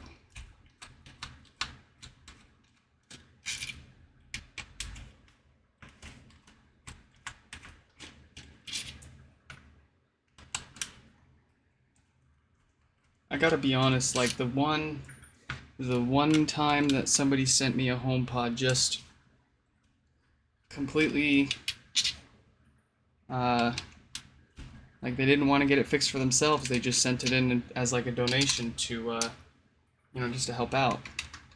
That makes all of this worth it to me.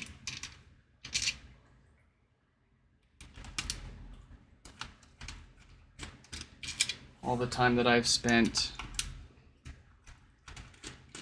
messing around with parts, trying to figure out what's been causing all these issues. No one's paying me for that. I'd love to work for Apple and have them pay me to help them figure out how to make a HomePod not break itself, but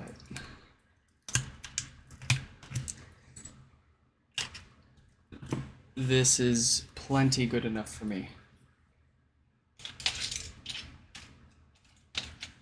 Let's commence the pry of shame.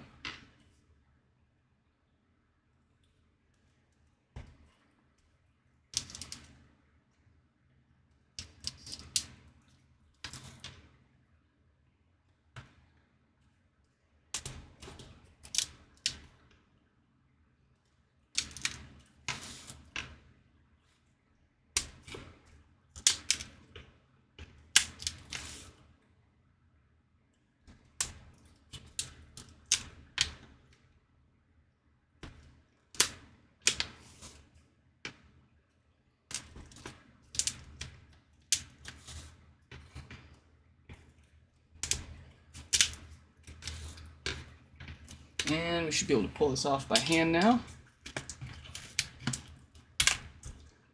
Very nice. Let's get this subwoofer out.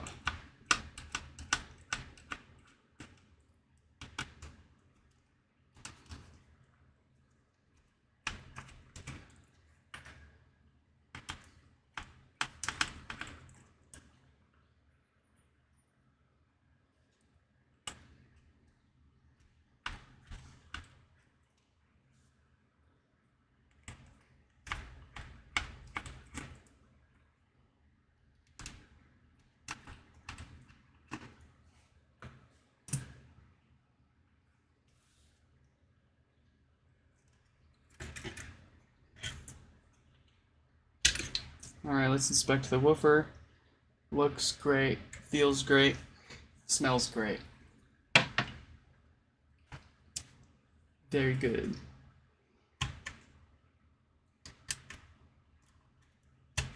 Let's get this out of the way so we can unscrew this and remove it. Our plastic gasket ring here.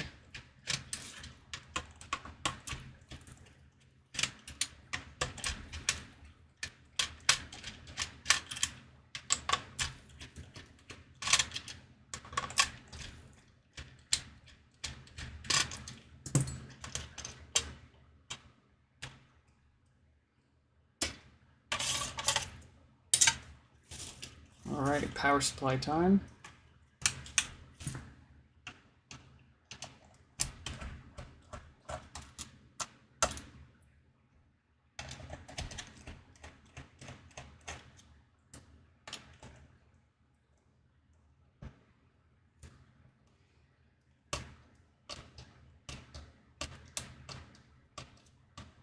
There we go, the thread locker from hell shows up again. Oh, goodness.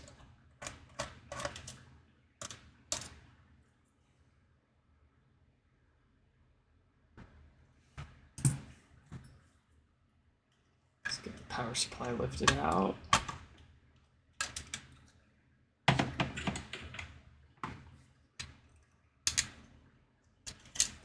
And finally, let's get those 14 screws for the amp here.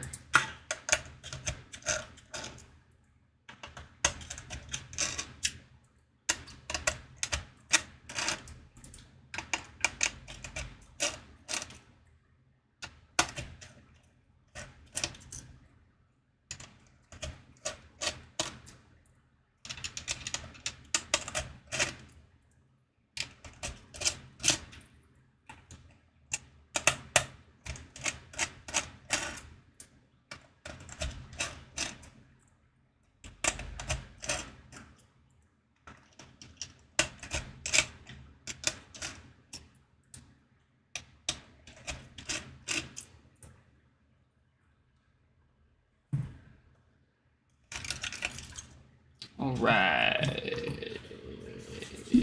Whoa, whoa. Almost had a disaster there. Okay. Let's get that close up again.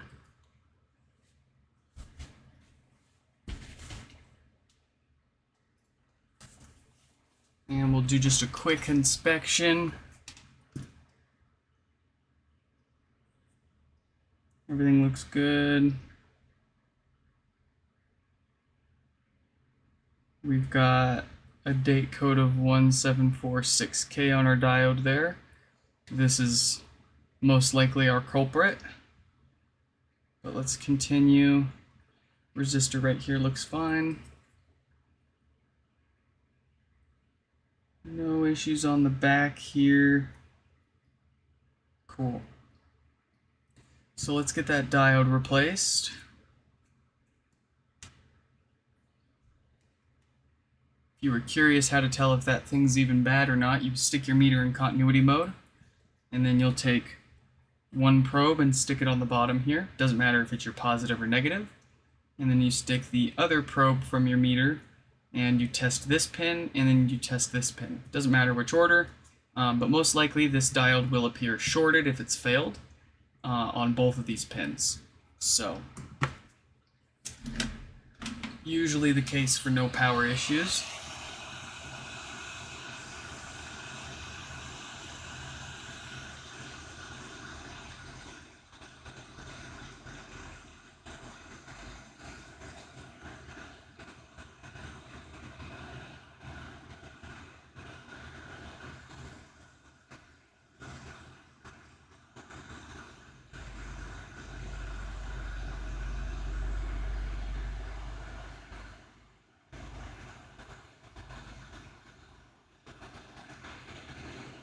And came off without a problem.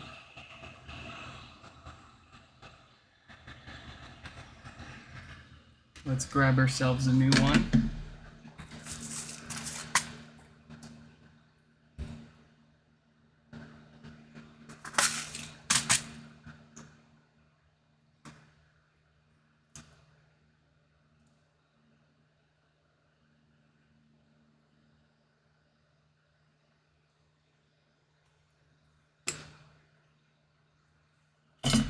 tin up that new diode with some fresh solder.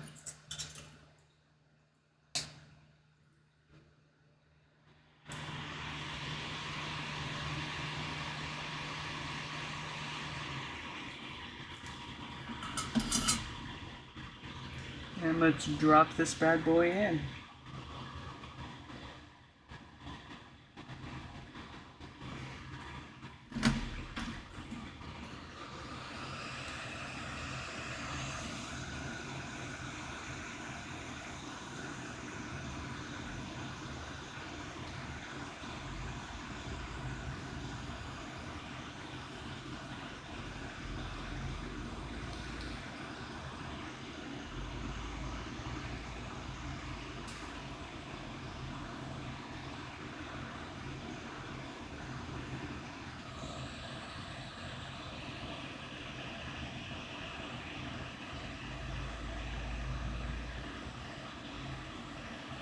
And solid.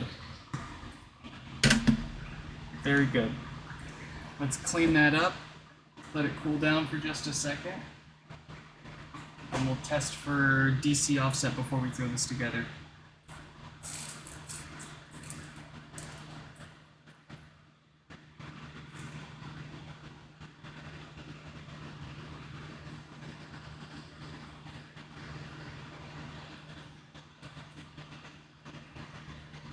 I'm going to switch back over to the top view.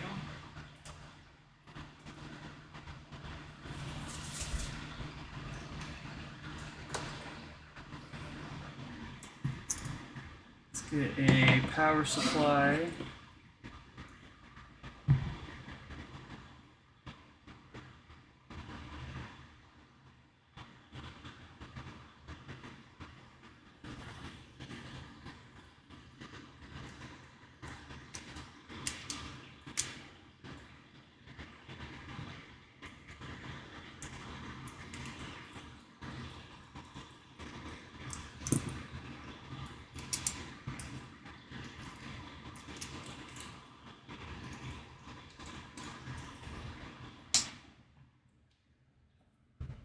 Throw our logic cable on here.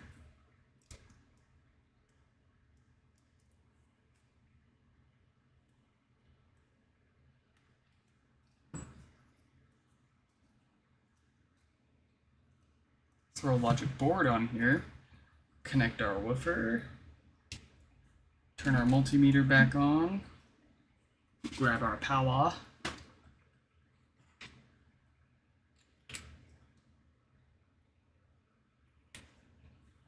And see what we've got. So, power's on, that's great.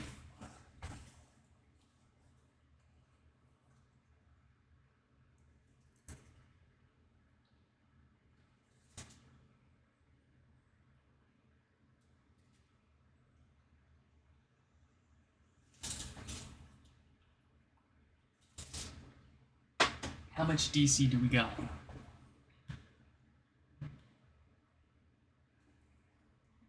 Alright, so it looks like we've got a pretty healthy amount of just about 0 to 1 millivolt. Perfectly reasonable. So this one, for all intents and purposes, is now all fixed up. Let's just throw it back into the shell now, and then we'll move on to our 4th repair for today.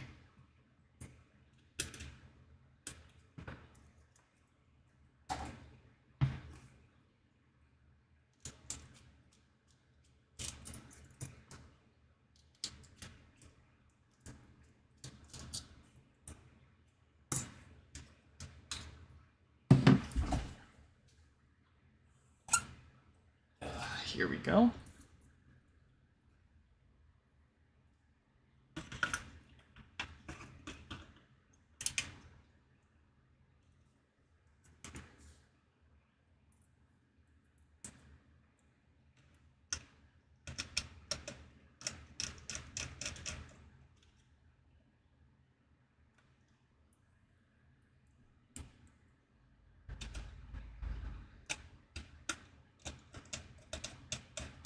Ooh, I know what I may do with this. since this HomePod was donated to us, I wonder if it would be a good idea to do some sort of giveaway with it. Try to get a little more attention to my channel. I'll have to figure out a cool way to do that. I would much rather do a giveaway for one of these than I hate buying broken ones, fixing them, and reselling them. That's my least favorite. I can't even say least favorite because it's not on the scale of favorite things that I like to do at all. Mostly because I just have a hard time of letting things go. I'll admit it, I'm a hoarder. But also, I don't know. I'd rather have the HomePods than buy broken ones and flip them. Buying broken and flipping doesn't feel super right to me. As totally fine as it is, like it's totally fine. But I don't know. I just get weird feelings doing that. It's not my preference. I'd rather do something really cool with it, like do some big giveaway. Oh, and also, I get people asking me all the time if I sell refurbished ones, and I just, obviously I don't have them all the time, so I say, no, I don't have any at the moment, and then they'll ask me if I will let them know as soon as I do, and it's like, I've got dozens of people asking me for the same thing, so I basically have to keep track of all the people asking for them. And then, I'm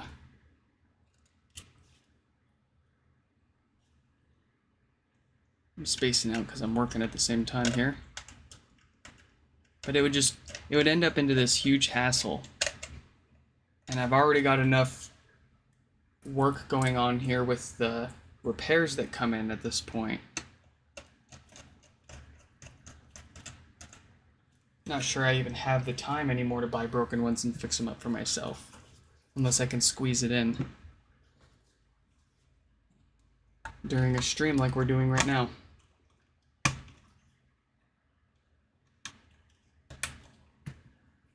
It's funny, I always heard as a kid people say, oh, I don't have enough time for this, that, and the other thing, and I never fathomed not having enough time.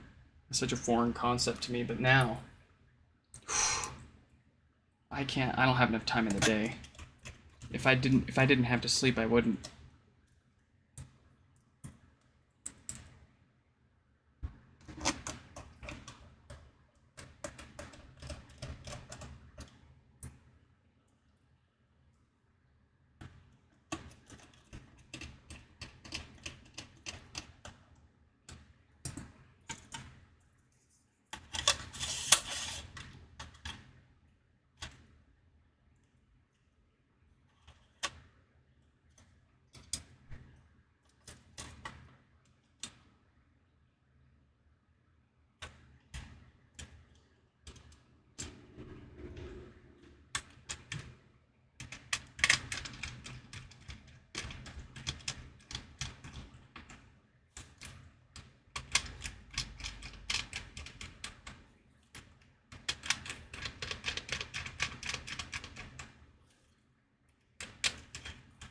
It's like every time I buy a broken one and fix it up for myself, and I think about flipping it, I end up remembering a really good place in my house that another one would go in, or someone I know personally who doesn't have any, and would like to try it out. But buying broken ones for the sole purpose of fixing them and flipping them, Ah, I know what it is. I know why that bothers me. When I started out doing all of this, that's how I started. Was I couldn't afford um, another new one, let alone or a used one, let alone a new one. But I did notice that there were a lot of broken ones being sold for really good prices. So I bought a broken one and fixed it up for myself, easy peasy. And that's kind of what got me into this whole HomePod repair stuff. Um, I wanted to share the information for others, and not just get a whole bunch of attention, but to actually get the information to people who were in the same position as me. They can't necessarily afford a brand new or even a used one, but a broken one at a discount that you're willing to fix up for yourself, that you might be able to make happen. And that's what I'm trying to help people do here.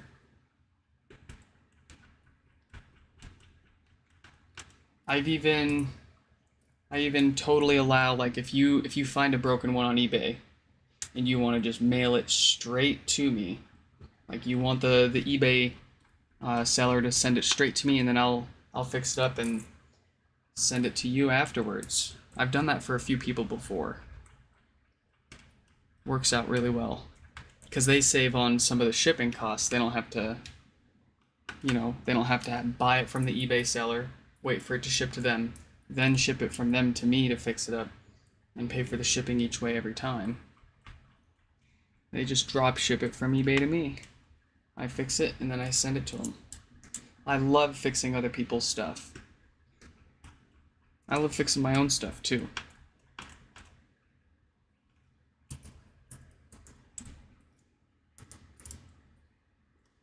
But when it comes to buying and flipping, not my thing. A lot of hassle. A lot of hassle that's not in my wheelhouse. I'm pushing my luck as it is fixing so many of these.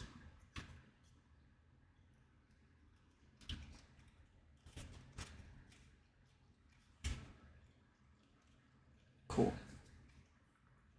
I don't know, maybe what I'm saying isn't making any sense and I'm just rambling. Which is okay.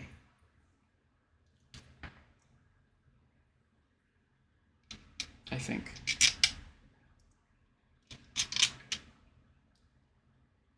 Or would people just rather me be quiet and listen to the sounds of HomePod repair?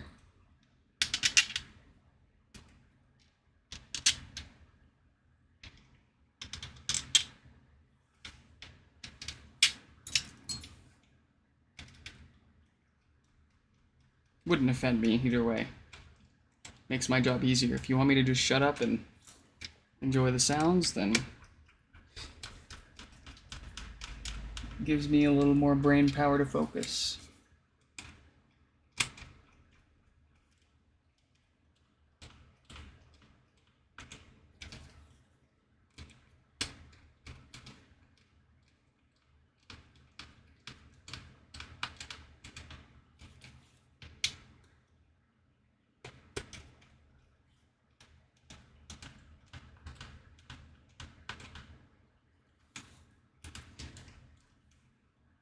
Yeah, because like if I were to buy broken ones and flip them, I would have to basically charge just under what it would cost for you to go to Apple and buy a refurbished one straight from them. And that comes with an Apple warranty, whereas mine just come with a me warranty. You send it to me, I'll fix it. And I've tried flipping them, and they move really slow until somebody wants it, and then suddenly everybody wants it as soon as I sell it. There's just so much hassle around doing it.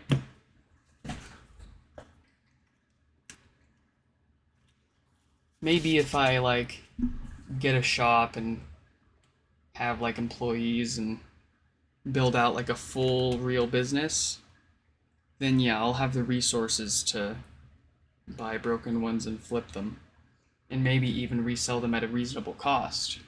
And that's the other thing. After I started putting all this info out there, prices for used HomePods just shot up. Because now people know that they're relatively repairable. Used to be able to get my hands on a broken one for anywhere from 50 to 100 bucks, and now you're lucky if you find one under 120 with free shipping. Usually they go up to like 130, 150. I'm seeing a couple on eBay right now for 200. It's ridiculous. There's no room for me to buy broken ones and flip in that case.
Okay. Let's screw this back together.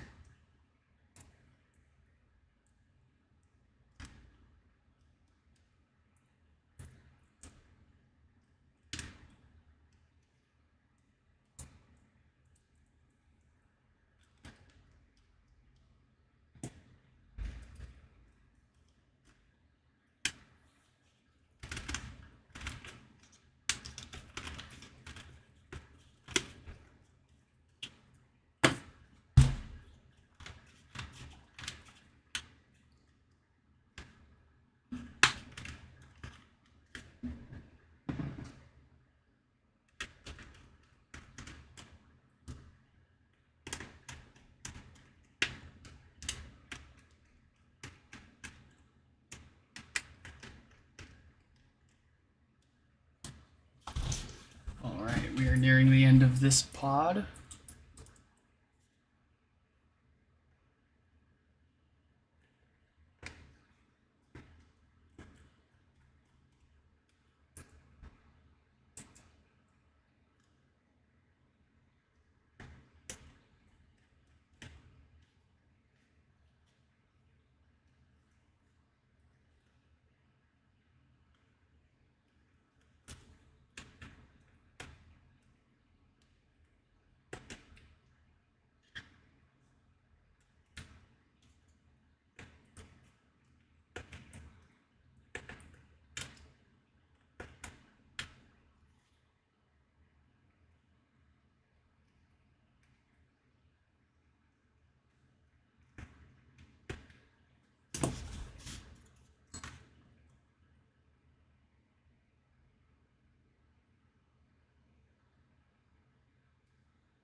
Get our display.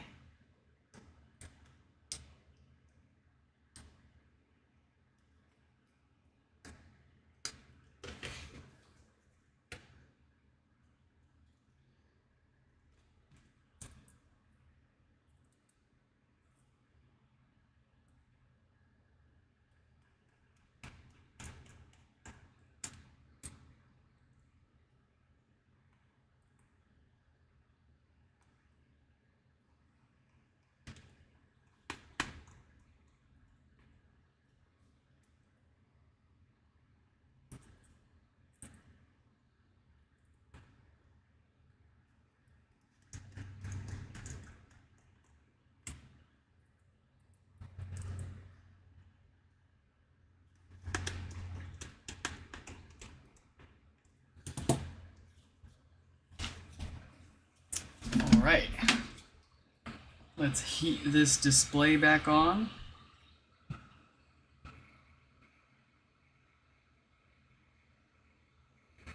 And we can move on to the next one.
All right, what's the verdict?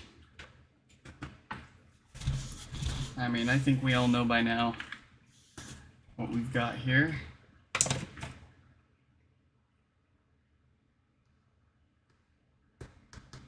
Oh. Oh. Oh, you know what? Oh man. Let me watch the replay really quick here. I'm pretty sure I know what I did. Oh boy. That'll be funny. Did I...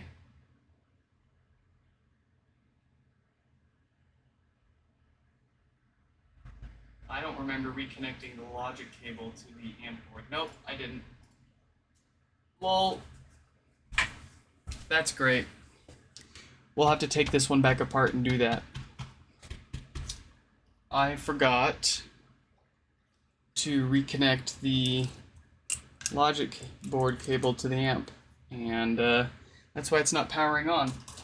Not only is it not powering on, but if we look at our watt meter here,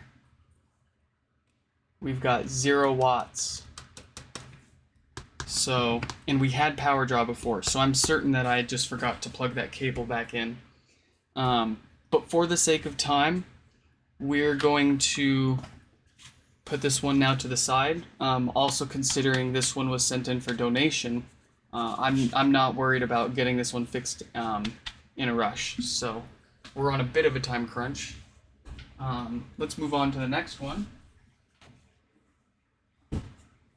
Let's see.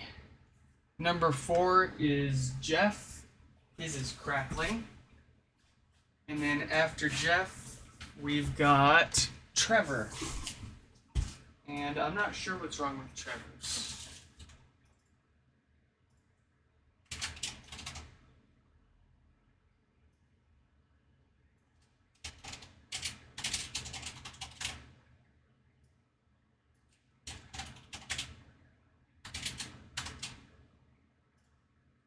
All right. Where's Jeff's?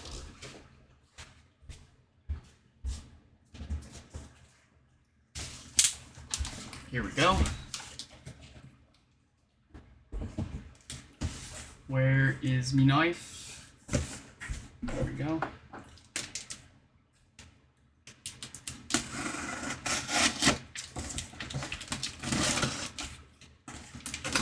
Yeah, we all forget things sometimes, and this time I forgot to reconnect the logic cable. But I don't want to spend any more time on stream with my own pods while we've got other people who've sent theirs in to get repaired and sent out the next day. All right.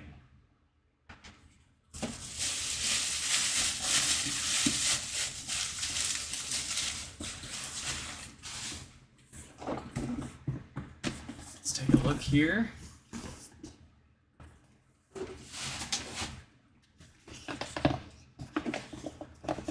Now, Jeff's should power on, but I'm expecting to hear a pretty healthy pop. Good, it's booting up. But because his has the crackling problem, I'm expecting to hear a fairly healthy pop in here.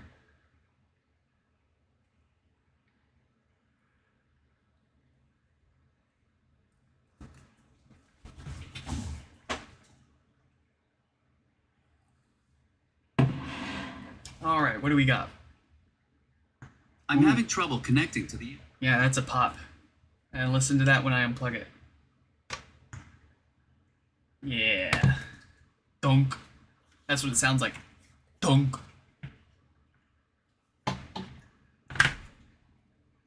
So...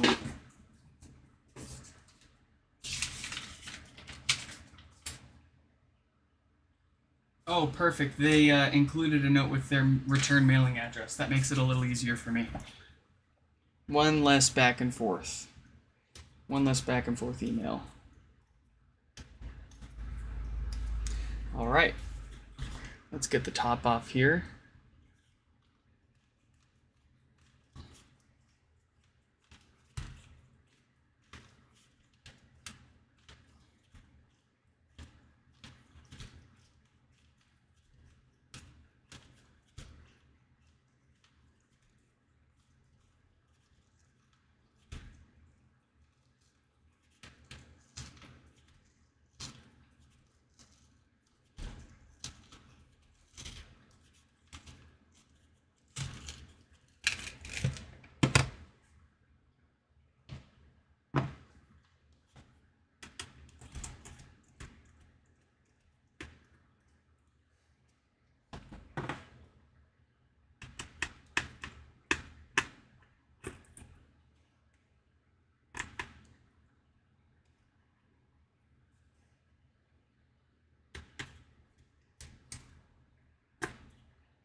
I'm gonna get pretty silent here because I think after explaining the past 3 times today in the stream how to take these apart, I probably don't need to keep explaining it again, and I want to focus on getting these done before I lose too much of the rest of my time today.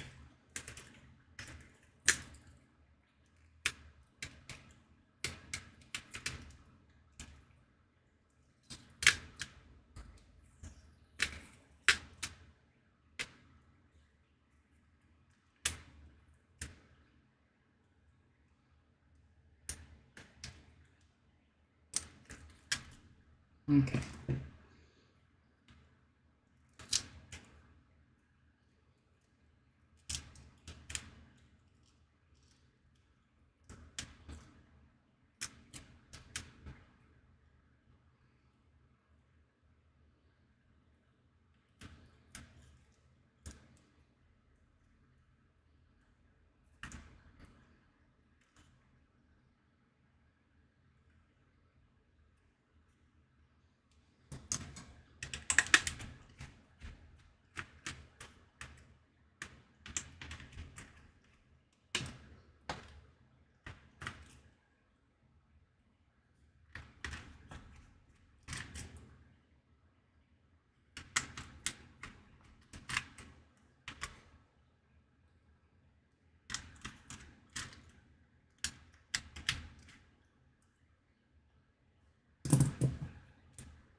right, time for the pro.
All right, that should come off by hand.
think we got everything we need fixed on this board.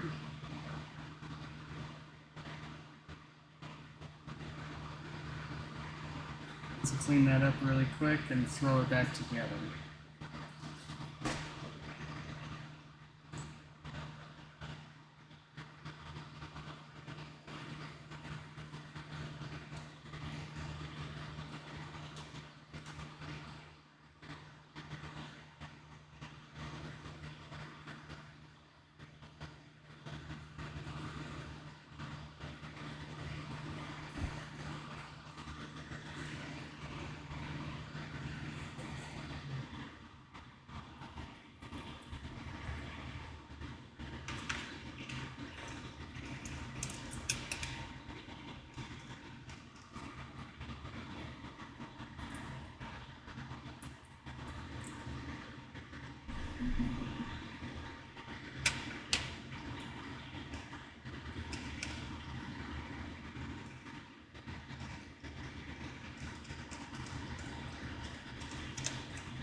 Yep, this is what I forgot to do on the last one that I just fixed up for myself.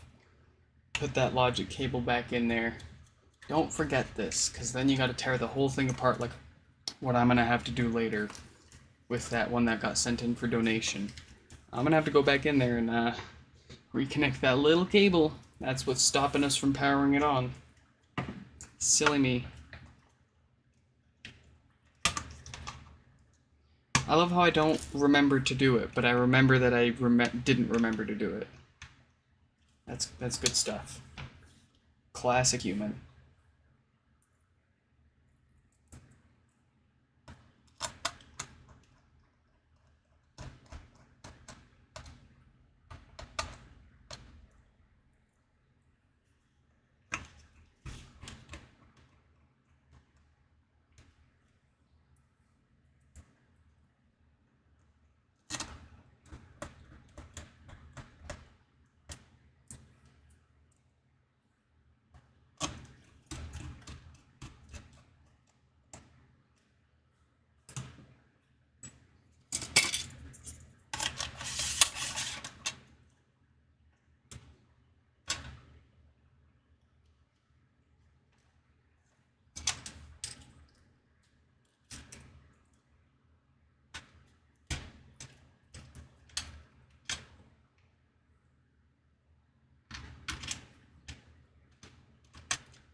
All right.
Hey, welcome to the chat.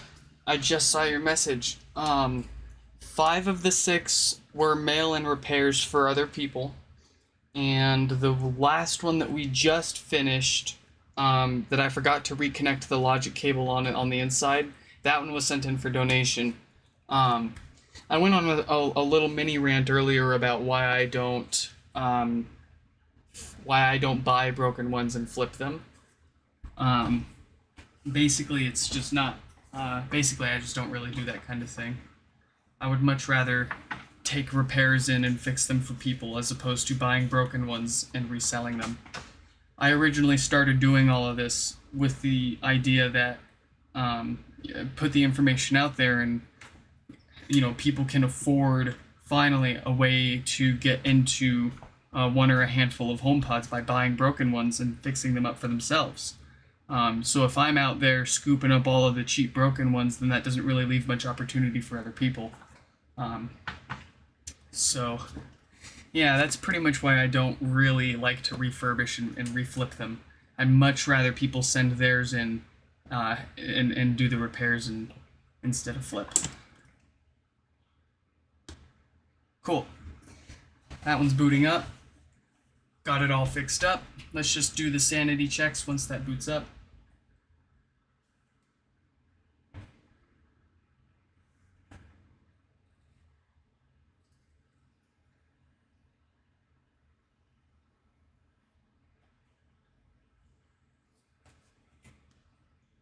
I'm having trouble connecting to the internet. For more info, I'm having trouble Looks good. Let's get this one put to the side. And we will break out the 5th one. That comes from Trevor. Let's see.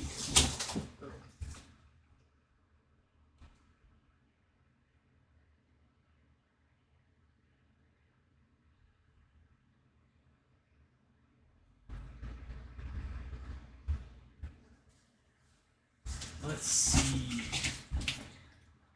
Trevor's.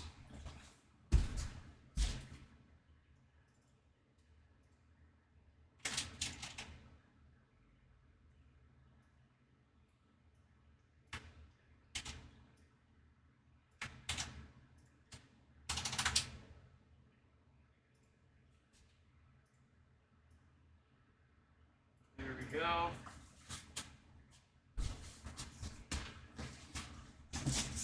Let's see, where is Trevor's?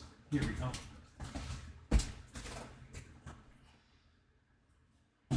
Now, Trevor, I don't know your email or anything. I don't know how to get a hold of you, but you packed this very well. I must compliment you on that.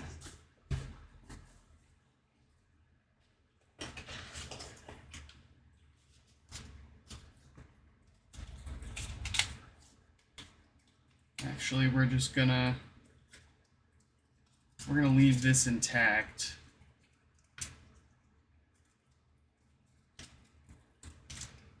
And we're going to use one of our power cables, because that is coiled really nice, and I don't want to ruin that.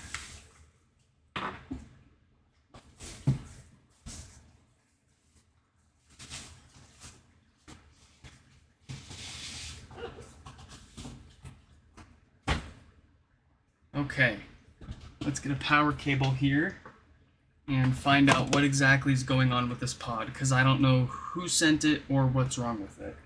All I've got is the name on the return address on the box, and it doesn't match any of my emails. So let's see what we've got here, and after the stream I'll try to hunt down who owns this and get a hold of them. Alright, so no power it seems. We've got 3 watts being pulled at the wall. So let's get this one torn apart and see what we've got inside here. Could very well just be another shorted diode, but who knows, maybe we'll get something a little more interesting this time. find out. This one's in amazing condition too. The mesh is really clean. The top is really clean.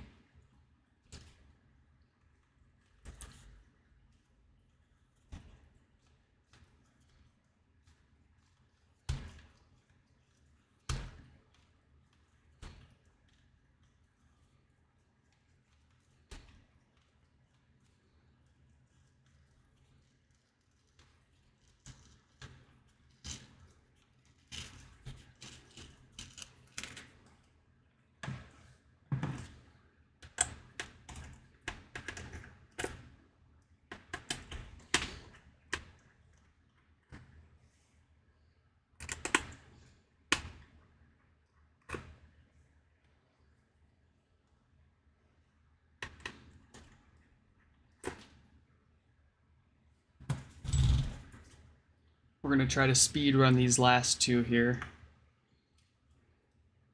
because I'm getting really hungry. And it's already 5 o'clock.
Yeah, these still have the A8. I think that's from the iPhone 6. The A8 SoC, well, it's got the A8 CPU, and I think it's got more RAM than the iPhone 6 had. I can't actually remember off the top of my head.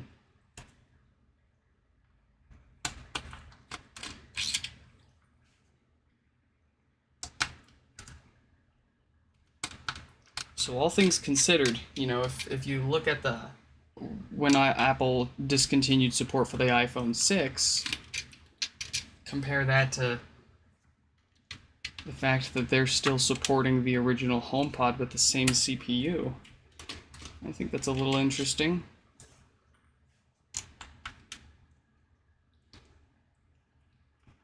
I mean, it's not a straight apples to apples comparison because the HomePod doesn't have the same kind of display and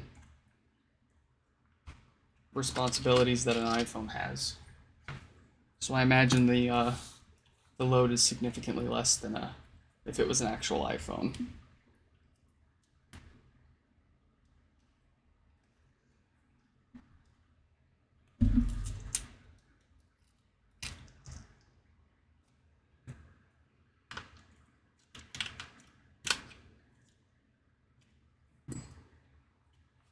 Time for the cry.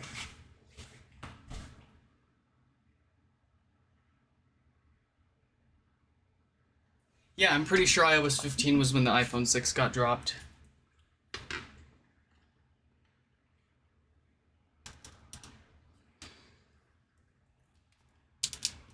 Very recent. If it wasn't iOS 15, then it feels like it was very recent.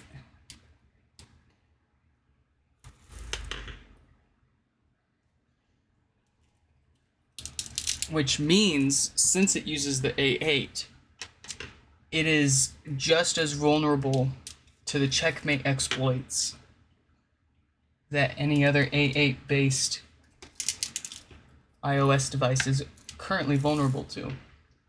Somebody just needs to whip up some software that takes advantage of those exploits and lets us dump good firmware from a working HomePod so that we can restore bricked ones.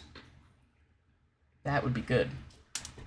I just do not have the brains to figure out the software for all of that. It's above me, and I'm not sure if I'll ever have the time to figure it out. Who knows? That might be my next big project, is learning how to jailbreak a HomePod. Basically.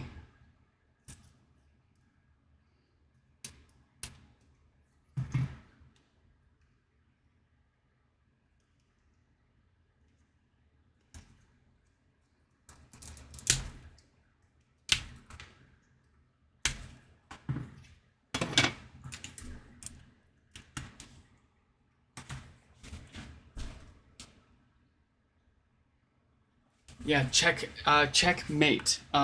Mate spelled M8, the number 8. There were a few famous jailbreaks that used the checkmate exploits. But checkmate itself is what the unpatchable exploit is called. And it affected quite a large range of Apple devices.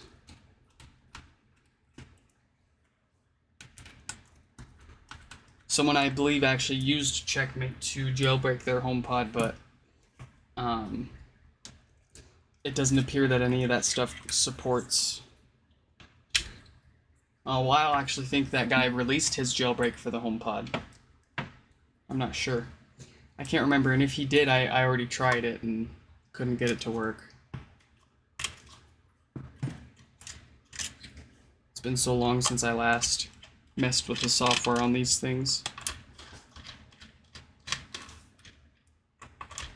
But if you like just search on Google checkmate iOS exploit or checkmate Apple exploit, you should find what I'm talking about.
Got ourselves a shorted diode, the usual, so we'll go ahead and pull that off. It's got a date code of 1748K on there, no surprise.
There is UART.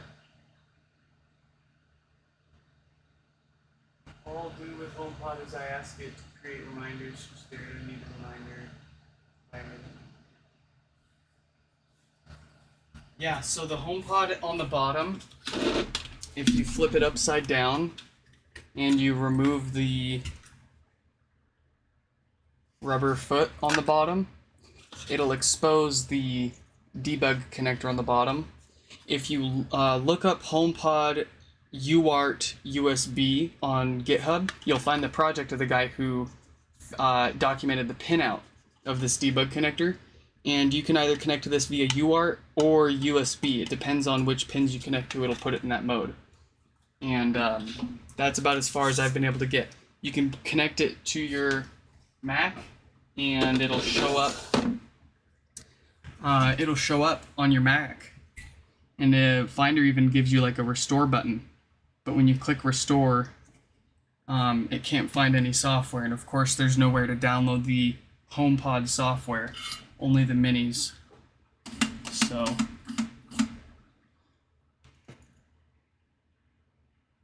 if you go to my website nixfix.com and you go to common issues, go to the common issues section, I've got pretty much everything that myself and everybody else has tried to fix the blinking volume buttons, as well as a couple of links to like the checkmate exploit, a Reddit post that I have where I also link to the GitHub documentation with the pinout on that debug port, but I couldn't get very far with it. My brain is just too smooth.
Yeah, of course.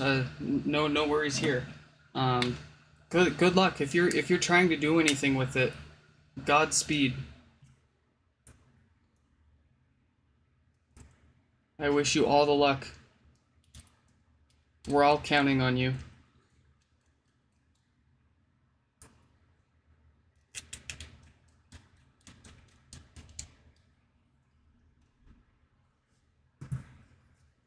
We're just going to check for DC offset now that we've got the no power issue fixed up.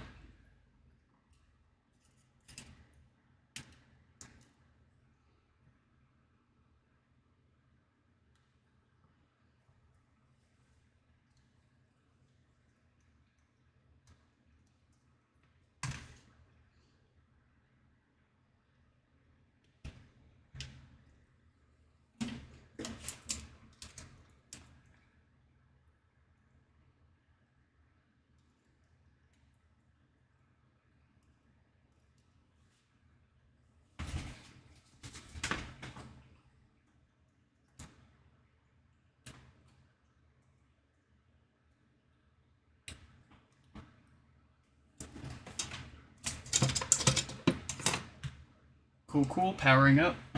Of course it powers up.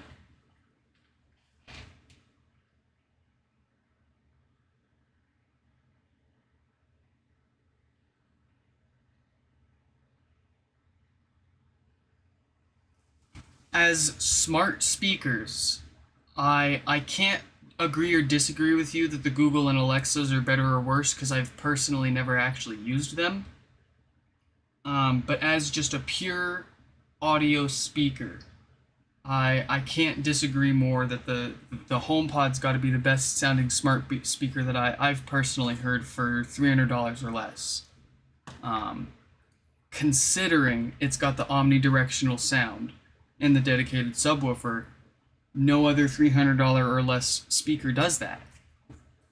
And the day it does, the day something does come out like that, that beats the HomePod objectively in terms of sound performance and the omnidirectional sound and room correcting and all the other gimmicks and gibberish that Apple throws in there. Honestly, like, I'll jump ship and go full on board with those.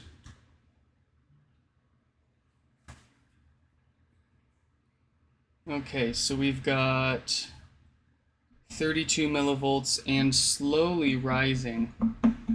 More than 10 millivolts, so yeah, let's go ahead and fix that up too.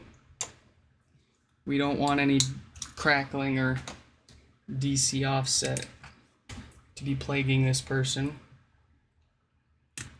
But once we replace those 4 capacitors, we can throw this one back together and move on to our final repair for today. A complete mystery. No idea who sent it or what problems it has. Doesn't have any name on the box. It just has the UPS store.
All right, let's plug this up into power.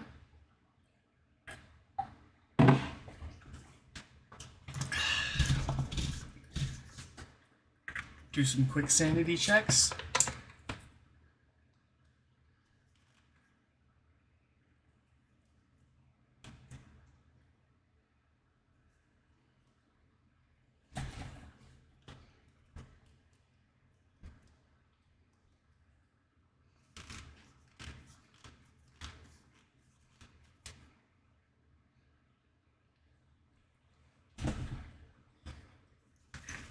All right, it's booted up. I'm having trouble connecting to the. Very good. Volume buttons are lined up nice. This one's all fixed up. All right, we can move on to our final pod for repair today. This one's a bit of a mystery. As I said earlier, there's no info on the box here.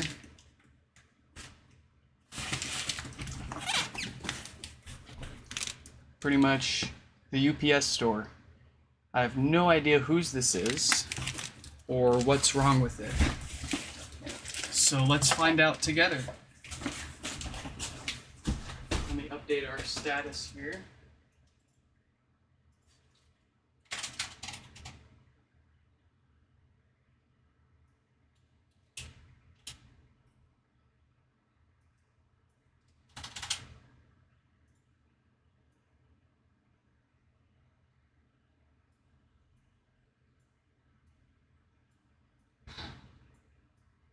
Wow. Okay. Let's open this one up and see what kind of mysteries we've got inside.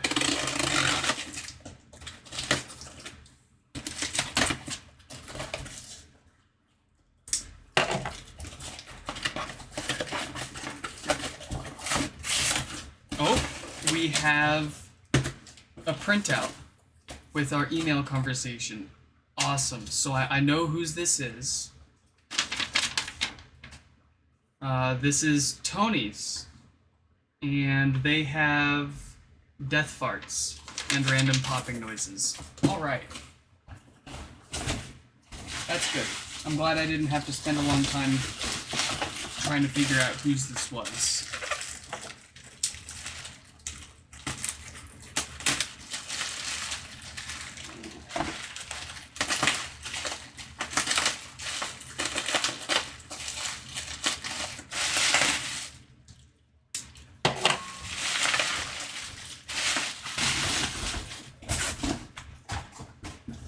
My room is full of boxes. I have no room to walk anywhere.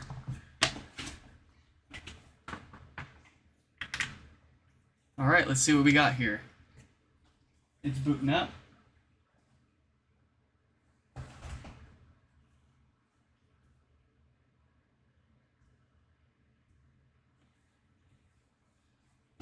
Wait for that to boot.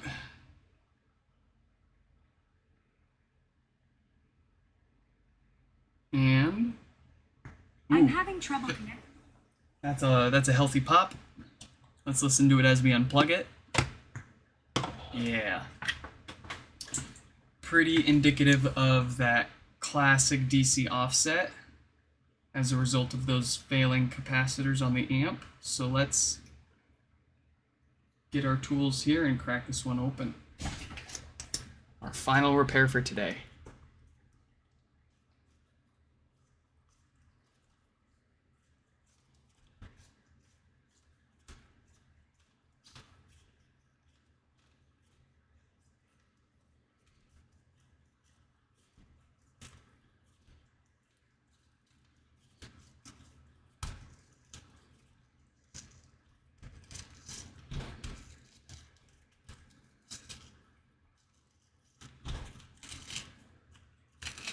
All right.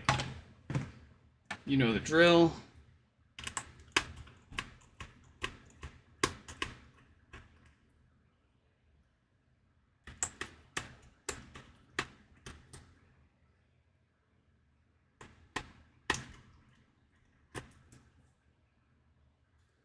Let me go on ahead and update the repair status here since we know whose this is and what's wrong with it now.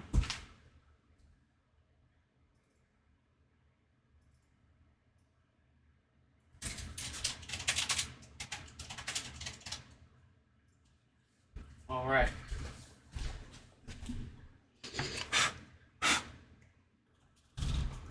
Let's get this up.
Time for the pry.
think we got that loose enough.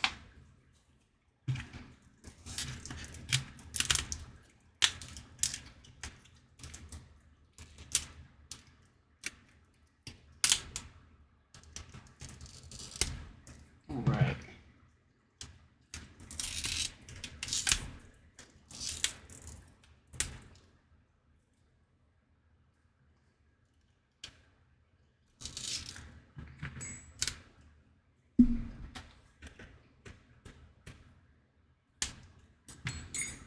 Let's get the woofer out.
Alright, we've got 1748K on that diode there, so we're going to replace that so they can avoid that no power issue.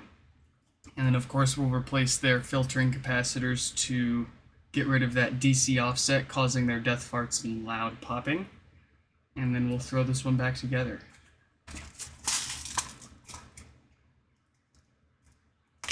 And we'll be done for the day.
got the diode replaced, so let's pull these caps off now.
Alright, excuse me. We got that all fixed up.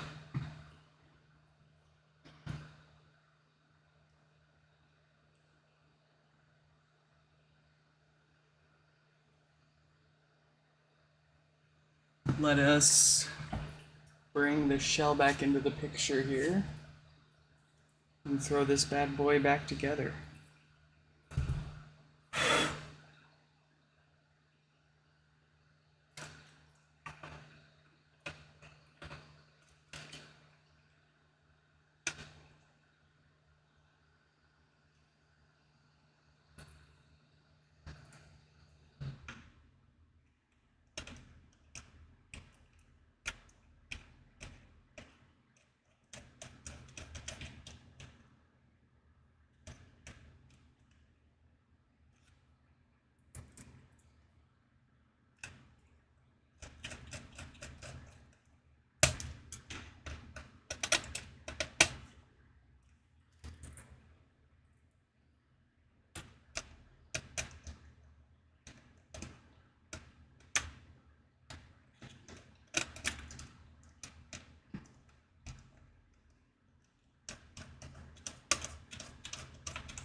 We are almost done with our repair stream today.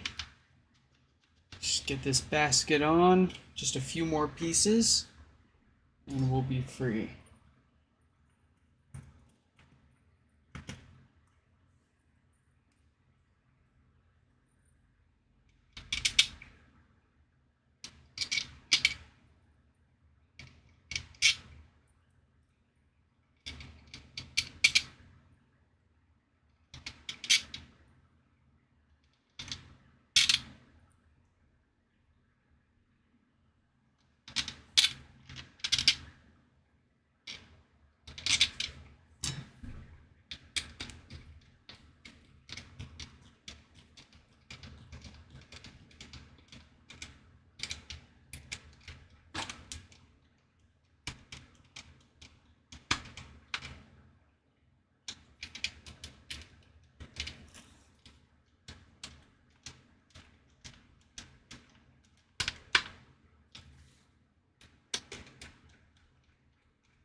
Oh boy.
Excuse me.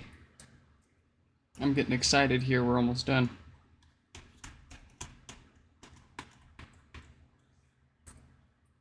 I think this will be the longest stream in number of HomePods that I've repaired in a single day.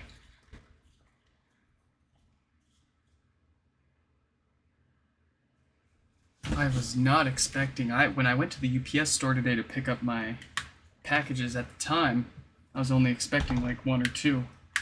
And then they were like, oh hey, yeah, like all these other ones like showed up right before you got here.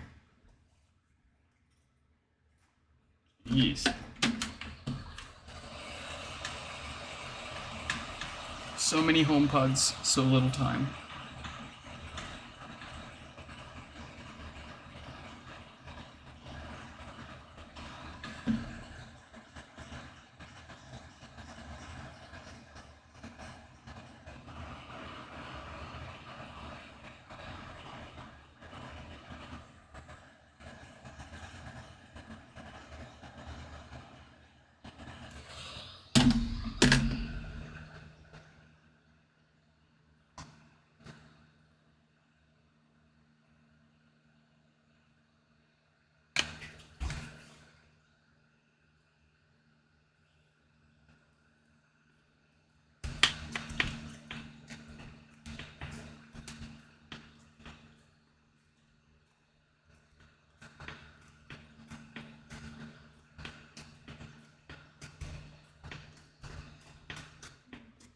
Alright, what do you guys think?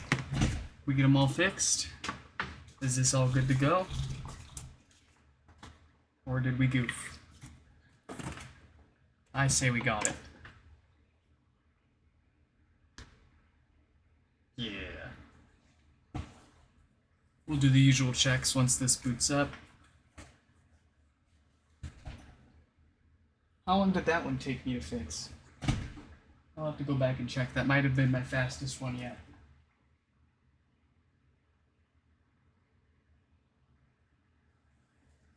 Ooh, what's the weather for you like out there, Tim?